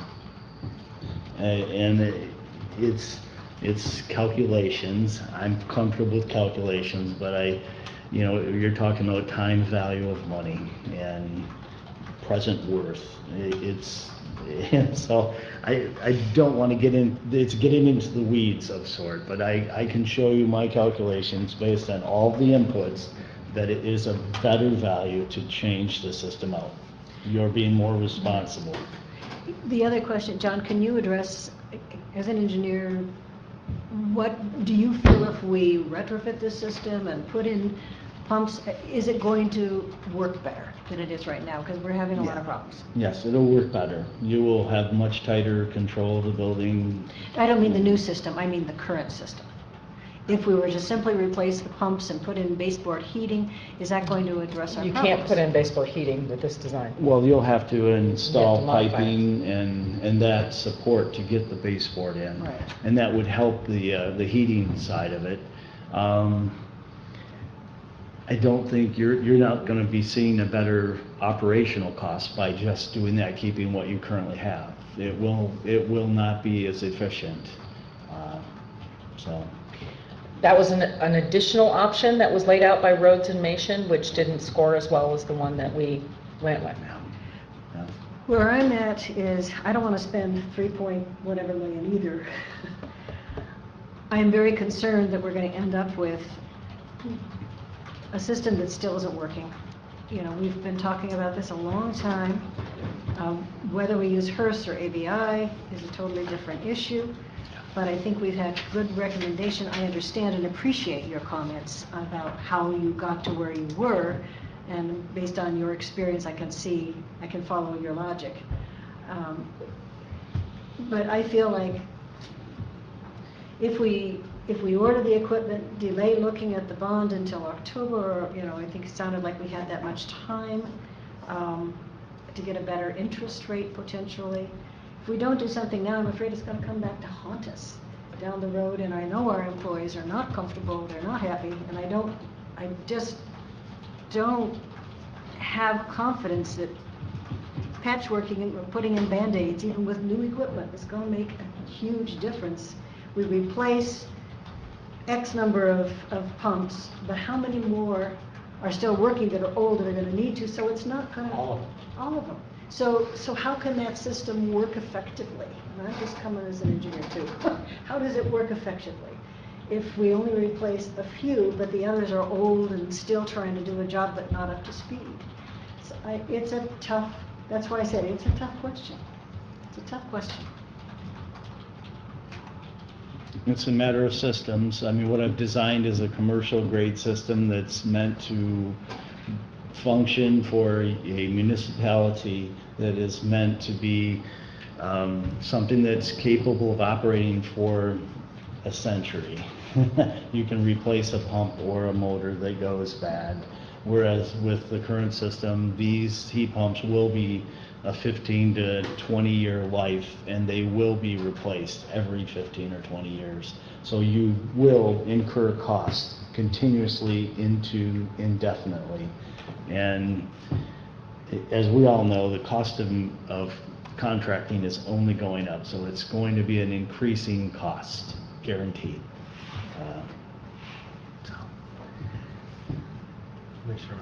So if we look at replacing all 95 boilers, heat pumps,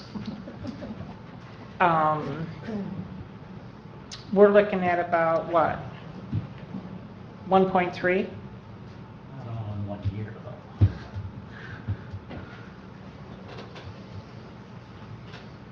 You don't know that. Is that an option? Not all in 1 year? That's exactly what, I'm sorry. Well, it's, okay.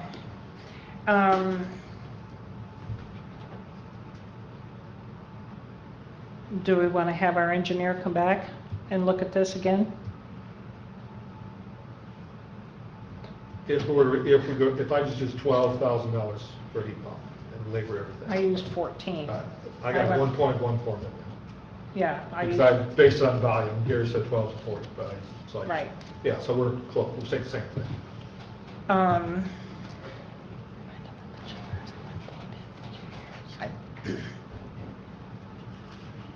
The question is, will it satisfy all the needs in this building? That's my question. If we move forward with looking at replacing heat pumps, whether we do it all at once or if we do it over time, does that take care of the issues and the complaints from the people who work in this building? That's one question. What would our maintenance look like? I'm throwing it out there. I'm asking the questions. Commissioner Locke. Was your question, the price you just threw out there, your 1.5 million, is this what I just heard? Was that for just heat pump replacement? Yes. 1.3 is for all heat pump replacement at the highest cost of $14,000 per So you unit. have heat pump replacement, and which doesn't even touch the baseboard, which we still have a heating problem Right. in the winter. We have, unfortunately, a non-functioning courthouse at this time because the wrong system was put in a number of years ago, and stuff was pulled out unbeknownst to us. So what we should have spent then was not spent. The proper system was not spent. So that leads us to today.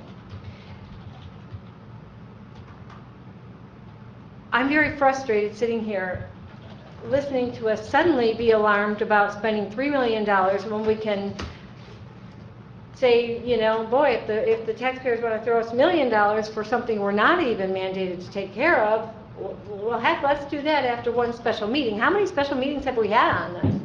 Yeah, I guess the only thing that really surprises me beyond that is that somebody hasn't said, well, let's just put it out there for a millage and let the people tell us what to do. That's the other thing that really doesn't surprise me right now. Make up your minds. Would somebody put a motion on the floor? Because is this the 7th meeting we've had on this? We've been down that road. We had the options. We chose an option, asked them to put it together, and now we're saying, well, it's 3.5. We don't want to spend it. But we're glad to throw $1 million at 100 kids in the county that we're not mandated to take care of after one meeting without our taxpayers even being aware of what we're doing. And it's very comical, isn't it, Patricia? It's very comical. Yeah, I find it comical too. Are we going to take care of our courthouse or not? I don't like the price tag either, but we have a motion that we had last week. Where did we stop? Because I didn't bring those motions. We had a motion on this. Do you want me to address this? Would you please? Just remember, the motion failed on a 3-4 vote. So there is no motion. No, You can there start is. again. We were at a point though last But go get the motion. week. Thank you. Okay. Right. Here, I've got some copies of this. Did you have copies made I ready? did. And I apologize. 'cause And I've while got- she's doing that, there's- my I've got to share with Tony because you know what, Bill's Yeah, already got Good it. idea. All right, we're going to take a 2-minute recess, bathroom break while that's distributed. Yeah, so at this time, I'd like to call the first mechanical forward. They're willing to come forward. Well, thanks for having us, and thanks for giving us the opportunity to discuss the bids. I guess this is a weird scenario for us. I mean, normally when you see a low bid, you try to find a reason to get rid of the low bid, or reasons that what they forgot, or what they didn't include, or we were never asked questions about what our bid included. It was only a labor material breakdown. That was all we were asked, which we've never been asked from anybody before. They normally go through the bid process and ask you, what pumps do you have included? Do you have this? Do you have that? And validate the bid based on what you've included, and then justify whether you have it all included. We were never given that shape. We were given, hey, what's your labor breakdown? What's your material breakdown? You don't have enough labor. Well, if you guys want us to throw another $186,000 at it to say we have more labor, we can do that. We feel very comfortable with our bid. We'll stand behind our bid that we've included everything as the bids and specs read. Their number's higher than ours, so they have to have less in material. So they're cutting in material. If you looked at the breakdown of each bid, if you've ever sat through a bid opening, numbers are all over the place. And you have to justify why those numbers are where they're at. That's the post-bid interview process. We feel like we didn't get a fair post-bid interview. We feel like we've got everything included in this job that needs to be included. And we only included what's in this job on the prints. If we didn't do that, we would be high on every job. If you throw in $200,000 extra to maybe cover a contingency that's in there, that's why the other company said they didn't have any contingency either. You don't want to be the high bid. You want to be the bid that's right, the right number.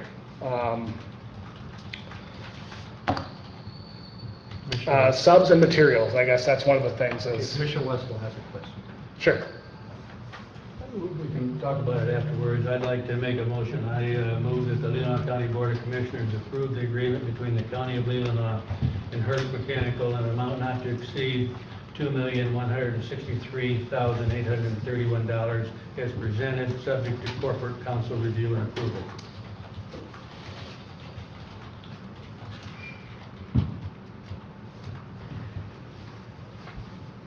Do we have a second or not? Are you going to second it? I'm waiting to be recognized. Okay. I'm waving my hand. I'm asking you. I will second that motion for discussion purposes. All right. Ty, would you address your motion, please? Well, I have one question, and that is, if we go with you and not the one that was recommended, will it work, and will it be just as good, and will we save $200,000? You'll save $200,000 and we'll install exactly what the engineer has designed. One of the things I wanted to say is the system that they're installing also, they went and visited a site of chilled beam that we installed. I don't know that ABI has ever installed a chilled beam system. We have. So I guess if we were to look at references on installation of this type of system, they looked at ours as a reference. Then I have a comment relative to my motion. We've talked on, and I think we're beyond the point of saying, let's not do something. I think we've decided we need to move forward. I can't imagine how we could defend the bid that was recommended, and I think we must approve this motion. Commissioner Rushton. I think in all fairness, this board should entertain comments from ABI at the, before this next vote is taken. We have given Hearst an opportunity to speak. I think we should afford the same opportunity to ABI. So, Mr. Chair, I would request that ABI come to the table. I don't think they're here. They're not here. They're not here. Okay, well, good enough. There you go. I'm sorry, I thought you were with ABI, but that was my mistake. I'm with you. Yeah, okay. Any other comments? Commissioner Locke. I do. I've got to speak out because for the fact that if we are going to move forward with a project of this size, we have got to take the recommendation of our consultant on this. They are the experts when it comes to bid openings, bid recommendations, contractor recommendations. They've worked with them. I'm sure, I don't know Hearst, as I said, until a couple years ago I never saw a Hearst truck. And it may all be just fine. I don't know that. I do know ABI is local and has been around here for, I forget how many years that they said. So I'm not going to support the motion because I've been down that path before with this building where bids were taken for, or contractors were selected for other reasons, new contractors we didn't know, etc. And it didn't go well for us. So based on that, I can't support this motion. Commissioner Rush. I concur with Commissioner Lautner in regards to following the advice of the company that we contracted to provide us with their professional services and opinions. No offense to Hearst, however, this is not my department of expertise. So I rely on my consultant's advice. However, I must state that my position on the project, I'm wavering on supporting my decision not to support the project. I think it was last week or so, whatever, has evolved. So support of the whole project at this point for me, I don't think I can support the project as a whole. So I'm not just rejecting your bid, I'm rejecting the project as a whole. I think we did hire a consulting firm and we did follow their advice. They designed a system for us. And then we found somebody that could install that system for us and still save us some money. So the message isn't that we haven't benefited from our contract with our consultants, but it's our responsibility to get the best bang for the buck. And I'm convinced that Hearst is the best bang for the buck on this, considering the system that was designed by our experts. Can I talk one more second? Go. No. Oh, is that all right with you? Yes, Okay, please. go ahead. Okay, well, I just wanted to talk about the labor side, because everything's based on this labor. So the biggest thing and the hardest thing to install in this project is sheet metal. Our sheet metal number is higher than ABI's sheet metal number. It's because there's more labor in that number, because that's the hardest, one of the biggest items to get into this project. So I just wanted to say that, you know, that labor side is covered, so we're higher than them on that labor side, I'm sure. But on other sides, we're maybe lower, but we feel like we're covered. I mean, we feel like very confident with our number, so. Go ahead. The comment was made that, ABI is local. Well, Arms and Coal has been around here a long time, and that's who Hearst is, that's who Hearst bought out. So, to say they're not local, I don't know how you can get more local than Arms and Coal being around for 100 years or whatever it was. So, I don't buy that logic. You I'm asking just me? being honest. Asking me? Arms and No, Coal? I'm Sold just- out for a reason. I'm just being honest. Well, so am I. So am I. So, They sold out for a reason, and you have another Commissioner company. Answerge has the floor. Okay, I thought I was asking a question, so I apologize. the discussion here, there's two different things going on here. Are we going to move forward with the design as proposed, or are we rethinking the whole project? That's two different questions here. And I'm not sure we've answered that question as far as being able to pick a vendor. If we've made the decision that we're moving forward with this design irregardless, then this vote is an appropriate thing. I'm not sure we've made that decision. I do think in our motion last month, we did say we were not to exceed. We did pass that motion. We did pass that motion. Yes. You are correct. Well, obviously, if this motion passes, then you're moving forward with the project. Right. Right. If this motion does not pass, then you have a discussion where you are. I'm just trying to, wrap my head around this. Go ahead. Commissioner Locke.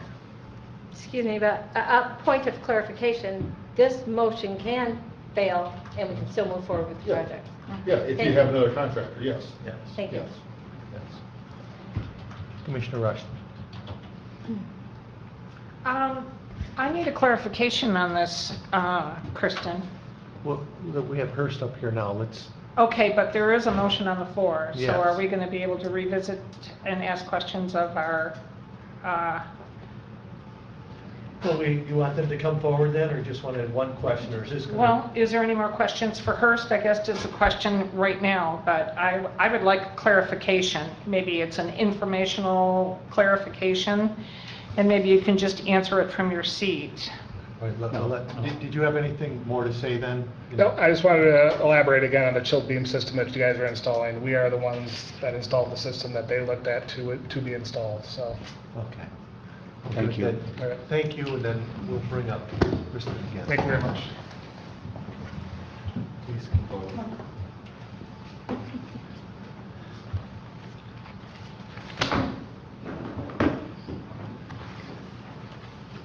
One question I have is, do we know if AVI has had any installs of chilled beam? Do we know? I'm not aware, no. Okay, so you don't know the answer to that question? No. Okay. When we started looking for people to work on this project, knowing the competitive, or the, actually not competitive, it's just the lack of good qualified labor up here for a project like this, we polled, you know, the list that we have and thought to ourselves, these folks would be qualified.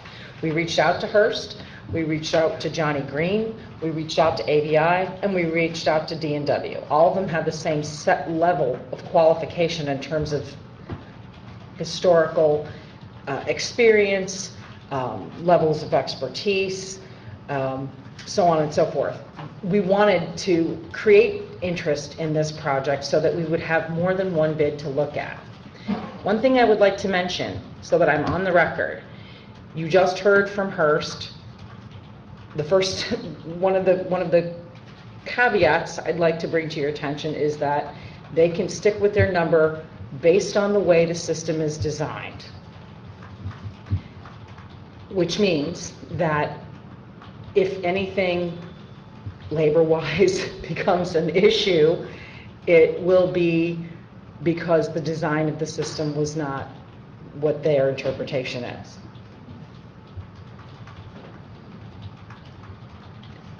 Again, to me, it's not about, I know $200,000 is a lot of money, but I wouldn't be sitting here recommending that you spend it if I didn't have a reason. I put the reason in front of you. I don't have confidence in the way that they put their bid together. And they basically just confirmed it by sitting here.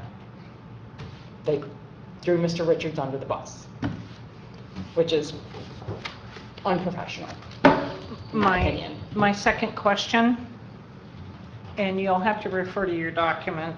Okay. The one with the yellow at the bottom. Go ahead. We just heard that under the sheet metal, yes, the subcontractor amount is $754,000. For Hearst's sheet metal contractor, correct. Right. Do we know if labor is included with that bid? Do you have that information? From whom? Pardon? The subcontractor? No, well, I do not have the benefit of that information from Hearst. What I do have, this is all that they provided me with. Okay. Whereas I received actual paper documents, whether they were emails or you'll notice with this international insulation, it was written on a piece of their letterhead. The Spence Brothers came from a Spence Brothers email account. The Summit companies came from a Summit company account. The Bundler sheet metal number, Ken Goodhue broke out for me, which is $151,000 for materials and $450,000 for labor. So we have no details on the subcontractor's bid for this project? No details other than this document from Hearst. Okay. That raises a concern for me. To be very honest, that's the very essence of my decision-making process, because I said to myself, how much further should we allow them to go? I mean, you could literally sit here for the next 30 days and argue over the cost of this project and who would be better. Nobody's saying that Hearst isn't capable of doing the project. The bid that they turned in, I did not have as much confidence in as the bid that ABI turned in. Plain and simple. You can take our recommendation, or you can, or you can go in a different direction. And I'm not trying not to get, adversarial about it, but we literally could belabor this thing to death. They turned in a bid 15 minutes late. It's a big problem for me. I mean, my mother used to say to me, to be late is to be left. And I've lived my life that way, so it's a problem. And in my opinion, if I ask for materials and labor, whether it's the first time or the next time you've heard it or the last time you've heard it, it should be something that if your bid is well thought out and is understood by all the people that were involved in putting it together, it should be no problem for you to say to me that number is $798,000. Instead, I've got a schedule of values that I had to spread apart and try to compare it to the document that they turned in. Even if I take one of the two documents that they marked up for labor, it's still almost $150,000 less than the one that they gave me in the schedule of values, which to me is not as well organized as ABI's bid, which is why I'm recommending ABI, because I have faith in the company they're better prepared for this project. If I make a clarification, let's talk about the bid process itself. Who sets the deadline for processes to be turned in? Is that we did, the county did. Okay. So when we allow someone else to come in after a bid is closed, would that not be an unfair advantage to the other contractors that have bid? The bids were not open. It doesn't matter whether they were opened or not. It's the county's discretion as to whether or not they want to accept it or reject it. Okay. It still doesn't negate the fact that they were late. Okay, but that was the clarification that I was seeking, that we as the entity still have the opportunity to look at that bid. Do we have that? Yeah, because we did not open the bid. Okay. If we would have opened the bid, then of course we wouldn't have accepted Okay. it. But it was July 12th. They called, they said they were on their way. There was traffic that day. It would have been nice if they would have left early and come on time. Supposedly the gentleman got lost. I don't know this whole detail. We did get a call that they were coming on the way to deliver a bid. Okay. We chose not to open. I told them we'd wait till 3:15. We chose not to open any of the bids until 3:15. I just wanted to confirm that we did not have an unfair advantage that we would be accused of during the process. All the bids were sealed until 3:15 approximately when they were open. And now all at that the same time. information is a matter of public record. Thank you. Neither bid that we're looking at had a contingency. Neither bid, according So- a verbal confirmation from both So Jamin and ABI from. would take the same position Hearst if they ran into something outside of the plan that was increased the cost. We could get that from ABI as well. Correct. I believe your statement about it just relating to Hearst is inaccurate, because both contractors would have to live by that. Neither one has a contingency. Neither one has a So contingency. it's very likely that ABI would be higher than this as well, if they found a surprise. So I discount that concern. I don't think it's legitimate. But in the same token, because we have the information to review for the subcontractors, we can visually see that the separation of cost and materials for the subcontractors, whereas we do not have that same opportunity with the other bid. And yes, I would think if the contractor is subcontracting out there is a contract, right? And because we already know the fixed costs for labor and material, how does that change for either one? I guess is my question. How could that change? There's lots of ways that I could answer that question. Let's start with the unknown that is the leaking pipe that's underneath the exercise room right now. Okay, that may require concrete being poured twice, okay, or something. Let's start with a freak weather event that would prevent us from, installing cement outside or having to be repoured. There's any number of things that could come up. So I hope, does that answer your question? Sort of in a roundabout way. Yeah. I guess the point that Here's another example. How do we, downstairs in the basement where you run the ductwork over the hallway that spans from the new mechanical space into where the county records are being stored now. It's my opinion that the duct line should run straight down the middle of the hallway, but it may not be. And if it's not going to be, you're going to have to cut through cyclone fence in all those different cages and all those different rooms that run along the north side of that space. And somebody from the county, probably a sheriff's deputy, is going to have to stand around and watch to make sure that nobody peeks at the stuff because it's confidential.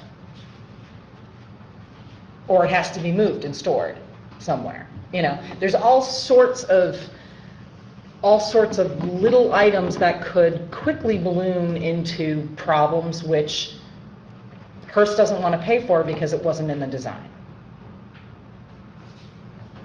That is my concern, is that there isn't enough money in their bid to cover what actually needs to be done. Commissioner Answer. Did you ask both contractors to provide you a breakout of the subcontractor information? Yes. I asked for materials and labor from subcontractors and from them. I get one version. To provide that information to Yeah, you? you have it right in front of you. What you're saying is Hearst didn't provide it. Hearst provided me a schedule of values, which is not as transparent as showing me what their competitors' insulation bid is from their competitors' insulation document. I'm asking you, what did you ask for? I asked for a breakout of materials. I asked for a breakout of materials and labor from subcontractors and from their own requirements. So they gave you what you asked for. They did. Both did. Both did. One is more believable. One happened to give it to you in a different One format. is more transparent. So I wanted to know. So we have a motion on the floor, and that's to hire Hearst as the contractor. So all those in favor? Aye. All those opposed? Aye. I need a roll call, please. Okay, roll call. I'm sorry. And this motion was by Commissioner Wessel. Yes. Commissioner Wessel? Yes. Commissioner Ansargi? Yes. Chairman Bonick? No. Commissioner Lautner? No. Commissioner Rettenbach? No. Commissioner Rushton? No. Commissioner Sudas-Little? Yes. 3 yes, 4 no, motion No, fails. that's not correct. Or I'm sorry, yes, it is correct. It is correct. 3 yes, Motion 4 fails, no. 4-3. Fails. Just testing you, Madam Clerk. Do we have another motion? Commissioner Lott. Thank you. I would recommend approval of, I move to approve an agreement between the County of Leelanau and ABI Mechanical in the amount not to exceed $2,346,000 as presented, subject to Corporate Council review for approval. Funds to come from Capital Projects Fund 470.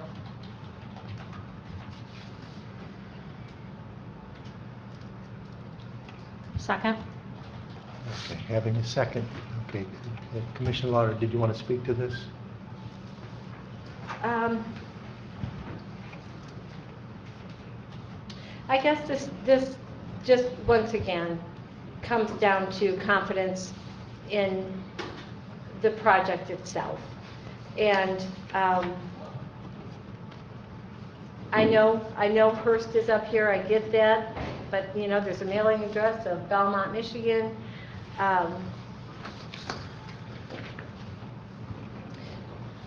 It's perhaps a small thing. Maybe there are a lot of other contractors that have bought up small businesses and moved up here or not. I don't know about that, but I do know this. I've never heard anything about Hearst Mechanical, good, bad, or otherwise. For years, I've heard good things about ABI. So that's all my motion is based on. If we're going to move ahead with this project, I think that's our best bet for the contractor. My faith is in our consultants, and I don't know, construction or anything. I'm going by what you're telling. And you said that you believe that ABI has higher value and it will be better able to meet our timeline.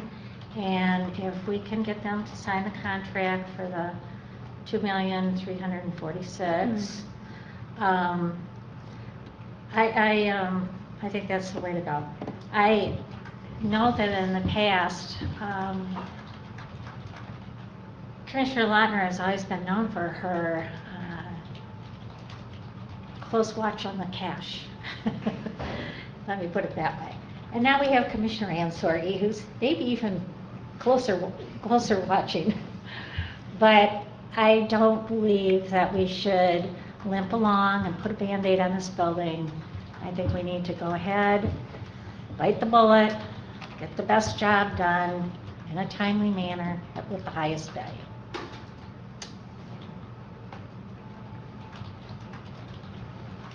Anyone else? Commissioner Wessel.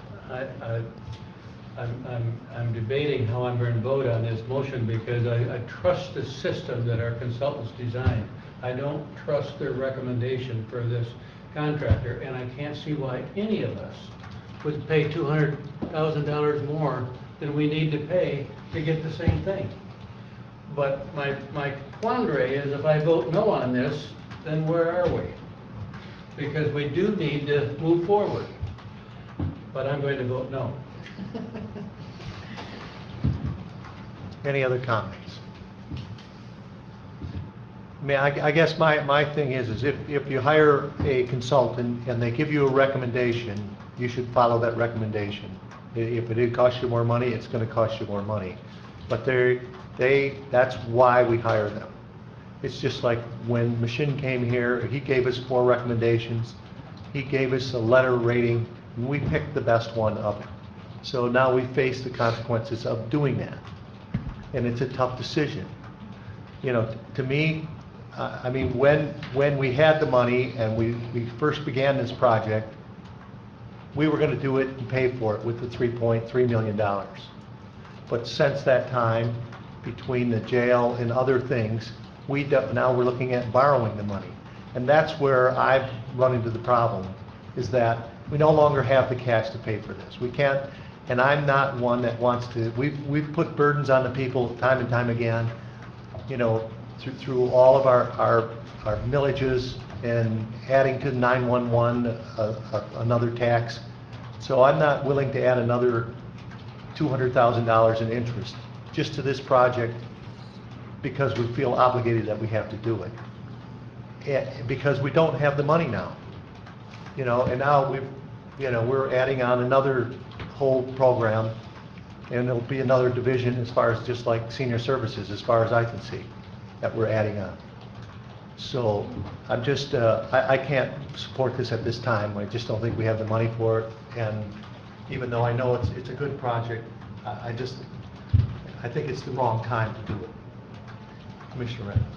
I thought when Mr. Gallagher was talking to us that he said that it's possible that we would not have to borrow the money And that's why we talked about delaying until October to even make that decision about going forward on a bonding project. And it's very well possible that at that time, we may not have to borrow the money. So, I mean, I don't see, I mean, if we do, we do, but I don't think, for me, that's not a consideration at this time, because I kind of have faith that we're not going to have to borrow. Commissioner Rushing, did you have a thought?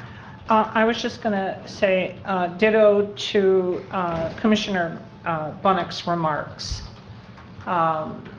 In light of all the changes and the demand that we're putting on our taxpayers, I am concerned as we move forward with this over $3 million project that I, in good conscience, cannot add that burden. The money we save by not doing the project, we might be able to allocate to a different area of need. So I will not be supporting. Any other comments? Okay, we're voting on the ABI as the contractor. Okay, all those in favor? Aye. All those opposed? Aye. Roll call. Okay, the motion fails 4-3, but we'll have a full roll call. Commissioner Lautner, Yes. Commissioner Rettenbach, Yes. Commissioner Rushton, No. Commissioner Sudas-Little, Yes. Commissioner Wessel, No. Chairman Bonnick, No. Commissioner Ansargi. No. Motion fails 3-4. So, do you need any other clarifications, Michelle, on the issues that you talked to me, or no? Now if we don't have a project. All right. So it does not look like we have this project, that it's... So what directions do you have to go forward? Commissioner Ansari. I would move that we perform the necessary replacements on the heat pumps this year and get the things best we can so that we can get through the rest of this year. And so I'm moving that we replace those heat pumps that need to be replaced this year. Support? Just clarify, do you want to go out for bids, or you want to get a quote from D&W to do the work? Because it's going to be over your bid amount, you know, you're always asking that question. You want to waive your bid policy? Because if that's going to, we're going to go out for, we're going to have to get someone to help us design. This was not part of their contract. I understand that. So we have to pay an extra fee to design the RFP.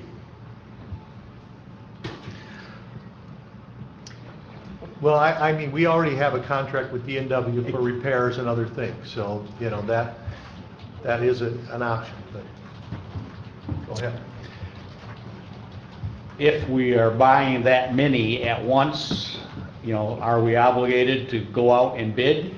It's up to you, I mean. Oh, no, it has to be I'm more than asking what 5,000. procedurally Oh, wise. Okay. Your policy is anything over 5,000 goes out for bids. Okay. This is obviously much more than 5,000. You can argue, you also have a contract with D&W that goes through December.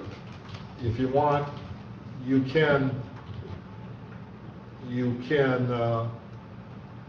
ask D&W to come up with a quote to replace an exact quote per unit based on 6, potentially more. The odds are we're going to have other ones go back. When you look at the issue in Laurel's office today, that thing Patricia you brought up, that's not part of the 6. That could be a 7. So I guess if you want to go out for bids, we're going to need professional services to design exactly what we're bidding out. And that's going to take a while, and then to get bids is going to take a while. So you're talking about not doing anything, probably not getting bids back till October. I would amend my motion to waive the bid requirements and just contract with D&W. To get an estimate from it. Obviously, we want something. We will have to approve it. But I could get you, I'm sure I can get you something by your August board meeting. which is next week and the week after. Is that okay with the second? All right, so now the motion is to contract or get a price quote from D&W for replacing the 6 units? Well, how many are on? How many of are malfunction units? Commissioner Locke. Okay. So clarification, as I hear it, the motion was to replace necessary heat pumps this year. So that's, as they start dying, just start replacing them. And we're just going to use D&W. So we had no idea of the cost, we had no idea of the dollars, we had no idea now that we're going to be doing them helter-skelter and pick and choose, and as they die, we're not going to get a good price. We're not going to be able to bid this and find out if that is the best way for us to go. I would suggest that I get a price, a specific price for them per heat pump, with labor included. We've got an estimate from them, not an official price. We have an estimate of $12,000 to $14,000. In withdrawing the motion, we could request from our, administrator to provide us this information. Once we have an idea of cost, at that point, could we not determine the number of heat pumps that we would look at replacing this year, whether they're operational or they're not operational? So if we looked at the whole project, 96, 95 heat pumps, can we replace 15 this year, 15 next year, or whatever the number is? I'm just wondering if we should look at this as an incremental, long-term project and what that scope would look like. It's just a suggestion. I actually talked to Gary O'Connor about that when we had that discussion. Okay. Now, once again, we had a casual discussion, so I didn't go in great detail. He actually said he would not recommend that because some of these heat pumps may last 5-6 years. You can't just look at it and say this is the next one to go bad. Okay, that's great. So he said, what I asked him is give me an estimate for parts and labor to replace, not to repair, but to replace with the new state-of-the-art 2019 model. No, we want the 2020 model. 2020 model is the first model. Yes, that's what 2021. Yes. But so that he can't just look at a heat pump and tell you it's going to go 2 months. And there's quite a few heat pumps he's done work on already, so they may last. I guess my point is we can allocate a certain dollar amount strictly for the replacement of.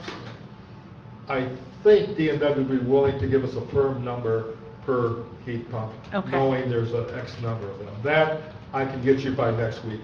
I'm guessing they could get me that number pretty quick. Then we would have an opportunity So to you could review consider the it, information before we even come to this board. Yes. Commissioner Soderslund. Can D&W also give us information on a heating board system? Baseboard Baseboard heating system? Their first because- question is, okay, tell me what you want to these. Well, that's my point. Yeah. We're not dealing with the issue of comfort at all. October, it's going to start getting real cool. And we had a lot of complaints of people who were cold. Well, let me back So up we're going though. to just have them work in their cold offices this year. It's not the same as next door. We had a crisis next door. Okay. We, until recently, when the heat pumps started going bad, we were taking care of issues as they came up. We were not getting a lot of complaints. Some offices are worse than others. Michelle's office was one of the worst. But I don't want anyone to think our employees were working in cold environment or in very hot environment. The system is working, it's not functioning at capacity. So there's dead spots.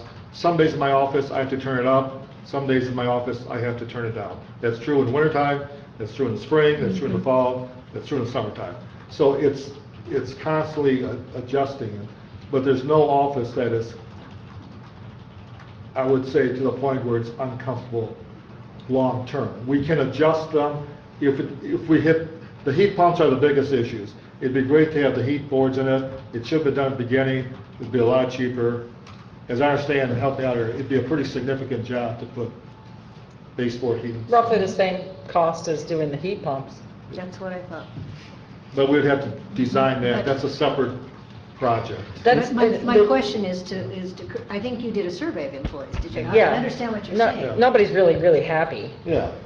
Nobody's But they also really. know You we're realize gonna nobody's replace it. freezing to death, but they're not Nobody's freezing to comfortable. death, but nobody's really happy either. But the heat, or the actual baseboard system is designed in our documents, and it's something you could very well break out. I mean, you Yeah. could change the scope of work, and it could be something that is installed. I mean, it could be installed without worrying about the current system, because we had a separate boiler room, the heat plant is new. I mean, you could get it installed while still using the heat pumps. So, I mean, it's not all or nothing. We could get that system put in as a separate project, shall we say. Or a partial,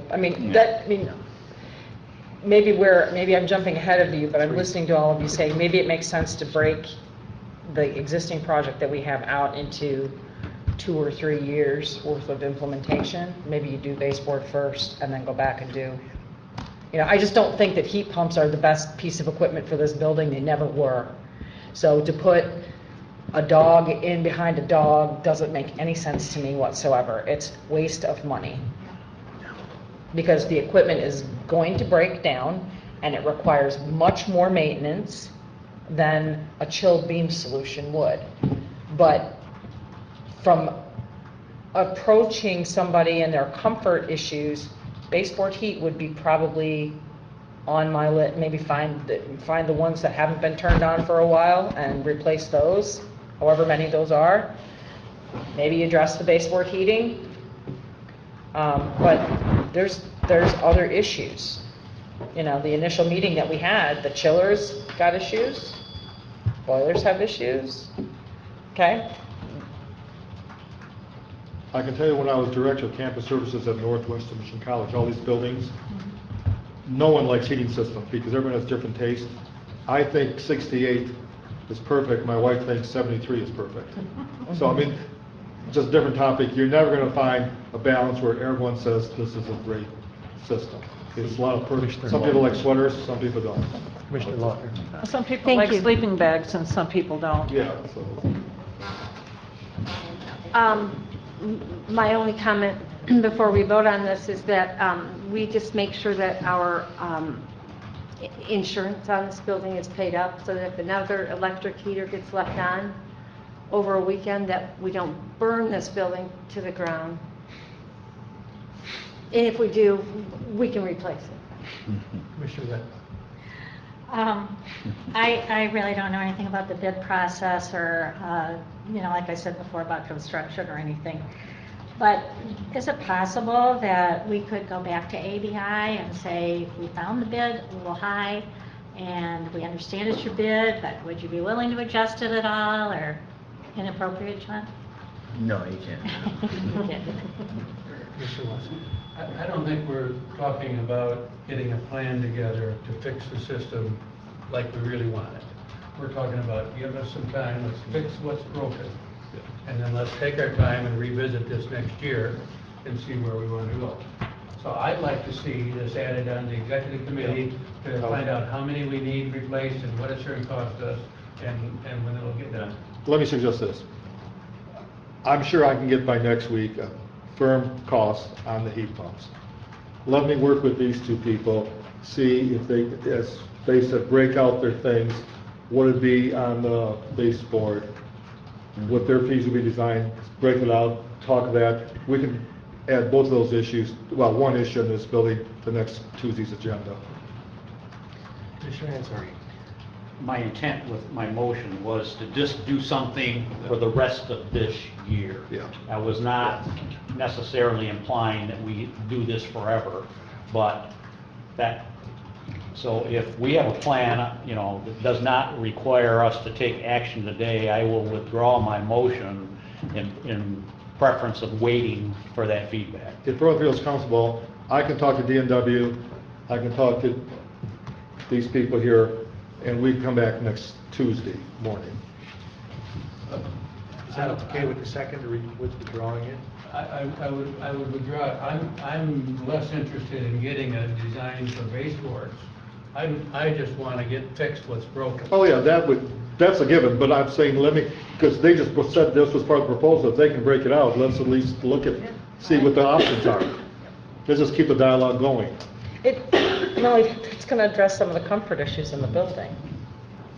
We've got a whole memory stick full of places where you can see the cold air coming through the walls. I know that the magistrate, she doesn't even use her own office. She sits in her courtroom or her testimony room because it's cold in her office. She sits at the bench. She sits on her bench. Well, we have a design though, and that design, you've paid money to have us design it, so I think, we're more than willing to work with you with what we have designed to modify how it's designed. It may require additional funds to move left or right and break it out, but I think you have value right now. You don't need to, and it's not like redoing it. Would you feel comfortable that by next Tuesday, we could at least give the commissioners an update on some options? Sure. I'm sure I can get a price from D&W. I'm sure we can have a discussion on address the baseboard issues. That way you have more knowledge and options, and then make a decision at that point. Do we officially need a motion to move this issue to the executive No, board because we're still agenda? putting the agenda. We just sent you a draft agenda this afternoon, so we just add this to the agenda. Okay. So I think that brings us to public comment. If they're called through, I think nothing else is going to be decided. Mr. Mikowski. Yes, and so you have to relinquish your seat for public comment. Yep. Thank you. Mr. Mikowski. What a patient fellow you are. I find it peculiar of a project of this magnitude that there is no contingency on both bidders' part. I've been doing some contracting work in my past, and you always have to plan for contingencies. My question here is, and you don't have to answer it, is the lack of any contingency included in the bid document in writing? If it's not, it raises another question.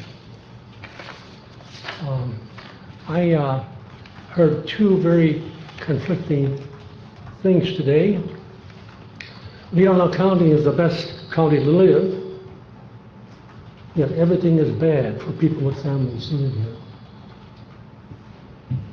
How have we survived so long? So with this passage of this thing today, we will have paradise in Leelanau County for all people. I am seeing this process today, which is a peculiar process. It was an orchestrated process, very well executed. But these things tend to stampede commissioners to make decisions, mostly in an uninformed basis.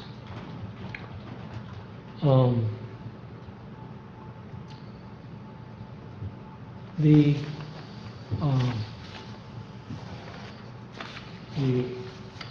thing that I witnessed today is a second time in 25 years where this peculiar process, or I call a corrupted process, has been used. This incident today and the one for the Commission on Aging, the same process was used. A handful of people come to a meeting, and all of a sudden we are stampeded into creating a whole new thing and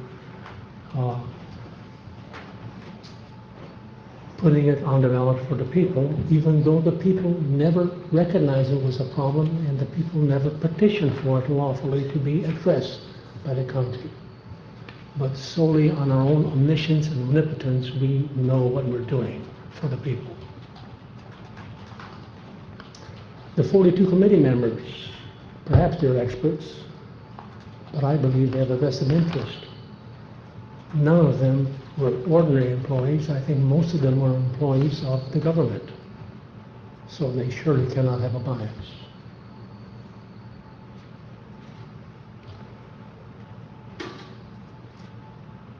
So, elections under these conditions are well orchestrated also. The schools have used them for many years. When you want a millage passed, you have it in an off-cycle election date. And the proponents call all their friends to vote for it, opponents to vote for it, while everybody else with a 20% turnout stays home. So all these types of millages have been approved in the past, and this one will probably go the same way. It's an offbeat election, so we'll call everybody to come to vote for us, and then we'll get ourselves a new millage. As an ordinary citizen, I'm concerned about elected officials that use such a seemingly strange process.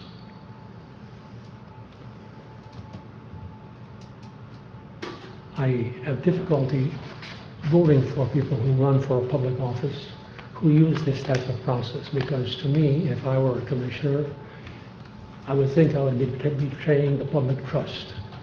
And as was discussed a few times today, this commission has not properly vetted this at all. And it is very difficult for me to see that this goes on. So, some other observations. Parenting has never been a perfect skill imbued in the psyche of the human being. There's no perfect way, not even if done by perfect governmental officials. And we assume today that all government officials that work in this area are perfect, and we'll have perfect outcomes. All the children will be perfect, and we'll have no problems in this county. Thank you. Thank you. Any other public comment? Seeing none, Commissioners. Sorry. Oh, I'm sorry. We would like an opportunity to bid the heat pumps if you guys want. Why don't you give me a call tomorrow? Sure. Give me your card, we'll talk after. Sure, you got it right. Thank you. Any other public comment? I'm sorry I missed that. Seeing none, we'll go Commissioner's comment. Go ahead. I want to thank this board today for having such a robust conversation and on the HVAC project. However, I am appalled at the behavior of this board by not allowing commissioners to vet this issue at a workshop or an executive level for discussion in deciding the millage amount and other such issues that were presented. And I agree with the public comment that it has damaged our public trust.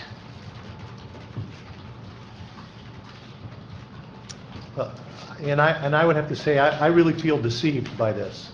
I feel deceived by this committee saying that there was going to be no millage, or they weren't after any millage, but then it comes back, and a week later, the week before we have our meeting, there's a millage proposal on it, but not only a millage, but an amount, which I have no idea what that amount's going for, or why it has to be $750,000.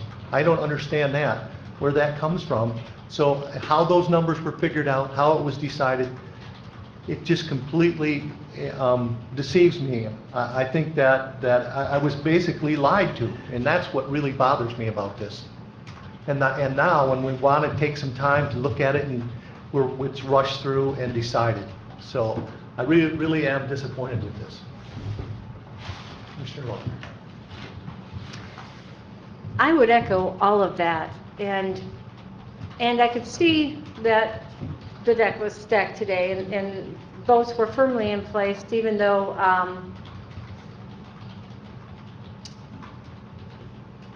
I was to understand that unless the health department was on board with the program, especially daycare, that perhaps there would not be a vote in favor.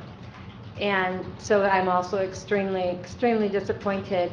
And I still am stunned that we took this document on early childhood education programming and said it's good enough to vote on today and to put a millage in front of our people and well, let them decide, when I know there were people that were never surveyed. I know there's numbers in there for dental, and I know there were children that were never surveyed. And now we're talking about putting a mobile dental lab on the road for children. And I say, if this passes, we were asking for numbers, what they might be 5 years from now. If this passes and that first $1 million comes in, this is only the implementation. The expansion could be out of this world. And 4 of you today will be to blame for that if that happens, because you are going to chase. We expect that this is going to bring, I heard this today, bring young families to live in Leelanau County. Well, first place, they're taxing them to death. In the second place, there's nothing to say they wouldn't come here, take advantage of all these 0 to 5 or 0 to 8 programs, and then move somewhere where it's cheaper. Yeah, it is just, I have to stop, because that's the tip of the iceberg.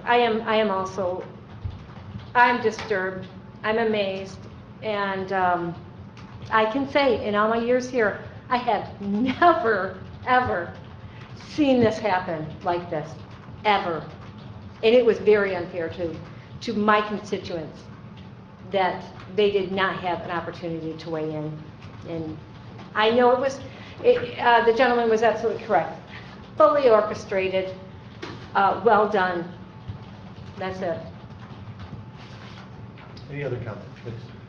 Well, I need to respond now, because I didn't feel blindsided. I haven't been a part of the committee, but I've been on the website often, and I've looked at every piece of paper that they put out. I looked at their website. I attended a meeting. I talked to individual members of the committee. I talked to the school folks people. I knew what was coming last week, but I knew all along what the discussions were. And I don't feel blindsided, and I don't feel like we let our residents down. We're giving them the chance to make a decision. I took people at their word, no millage. I even asked another commissioner to the right of me, told them there would be a millage, and I was told I did not know that. So apparently I did know. Once again, I was correct. That was the drive. Any other comments? Okay, seeing none, we are adjourned.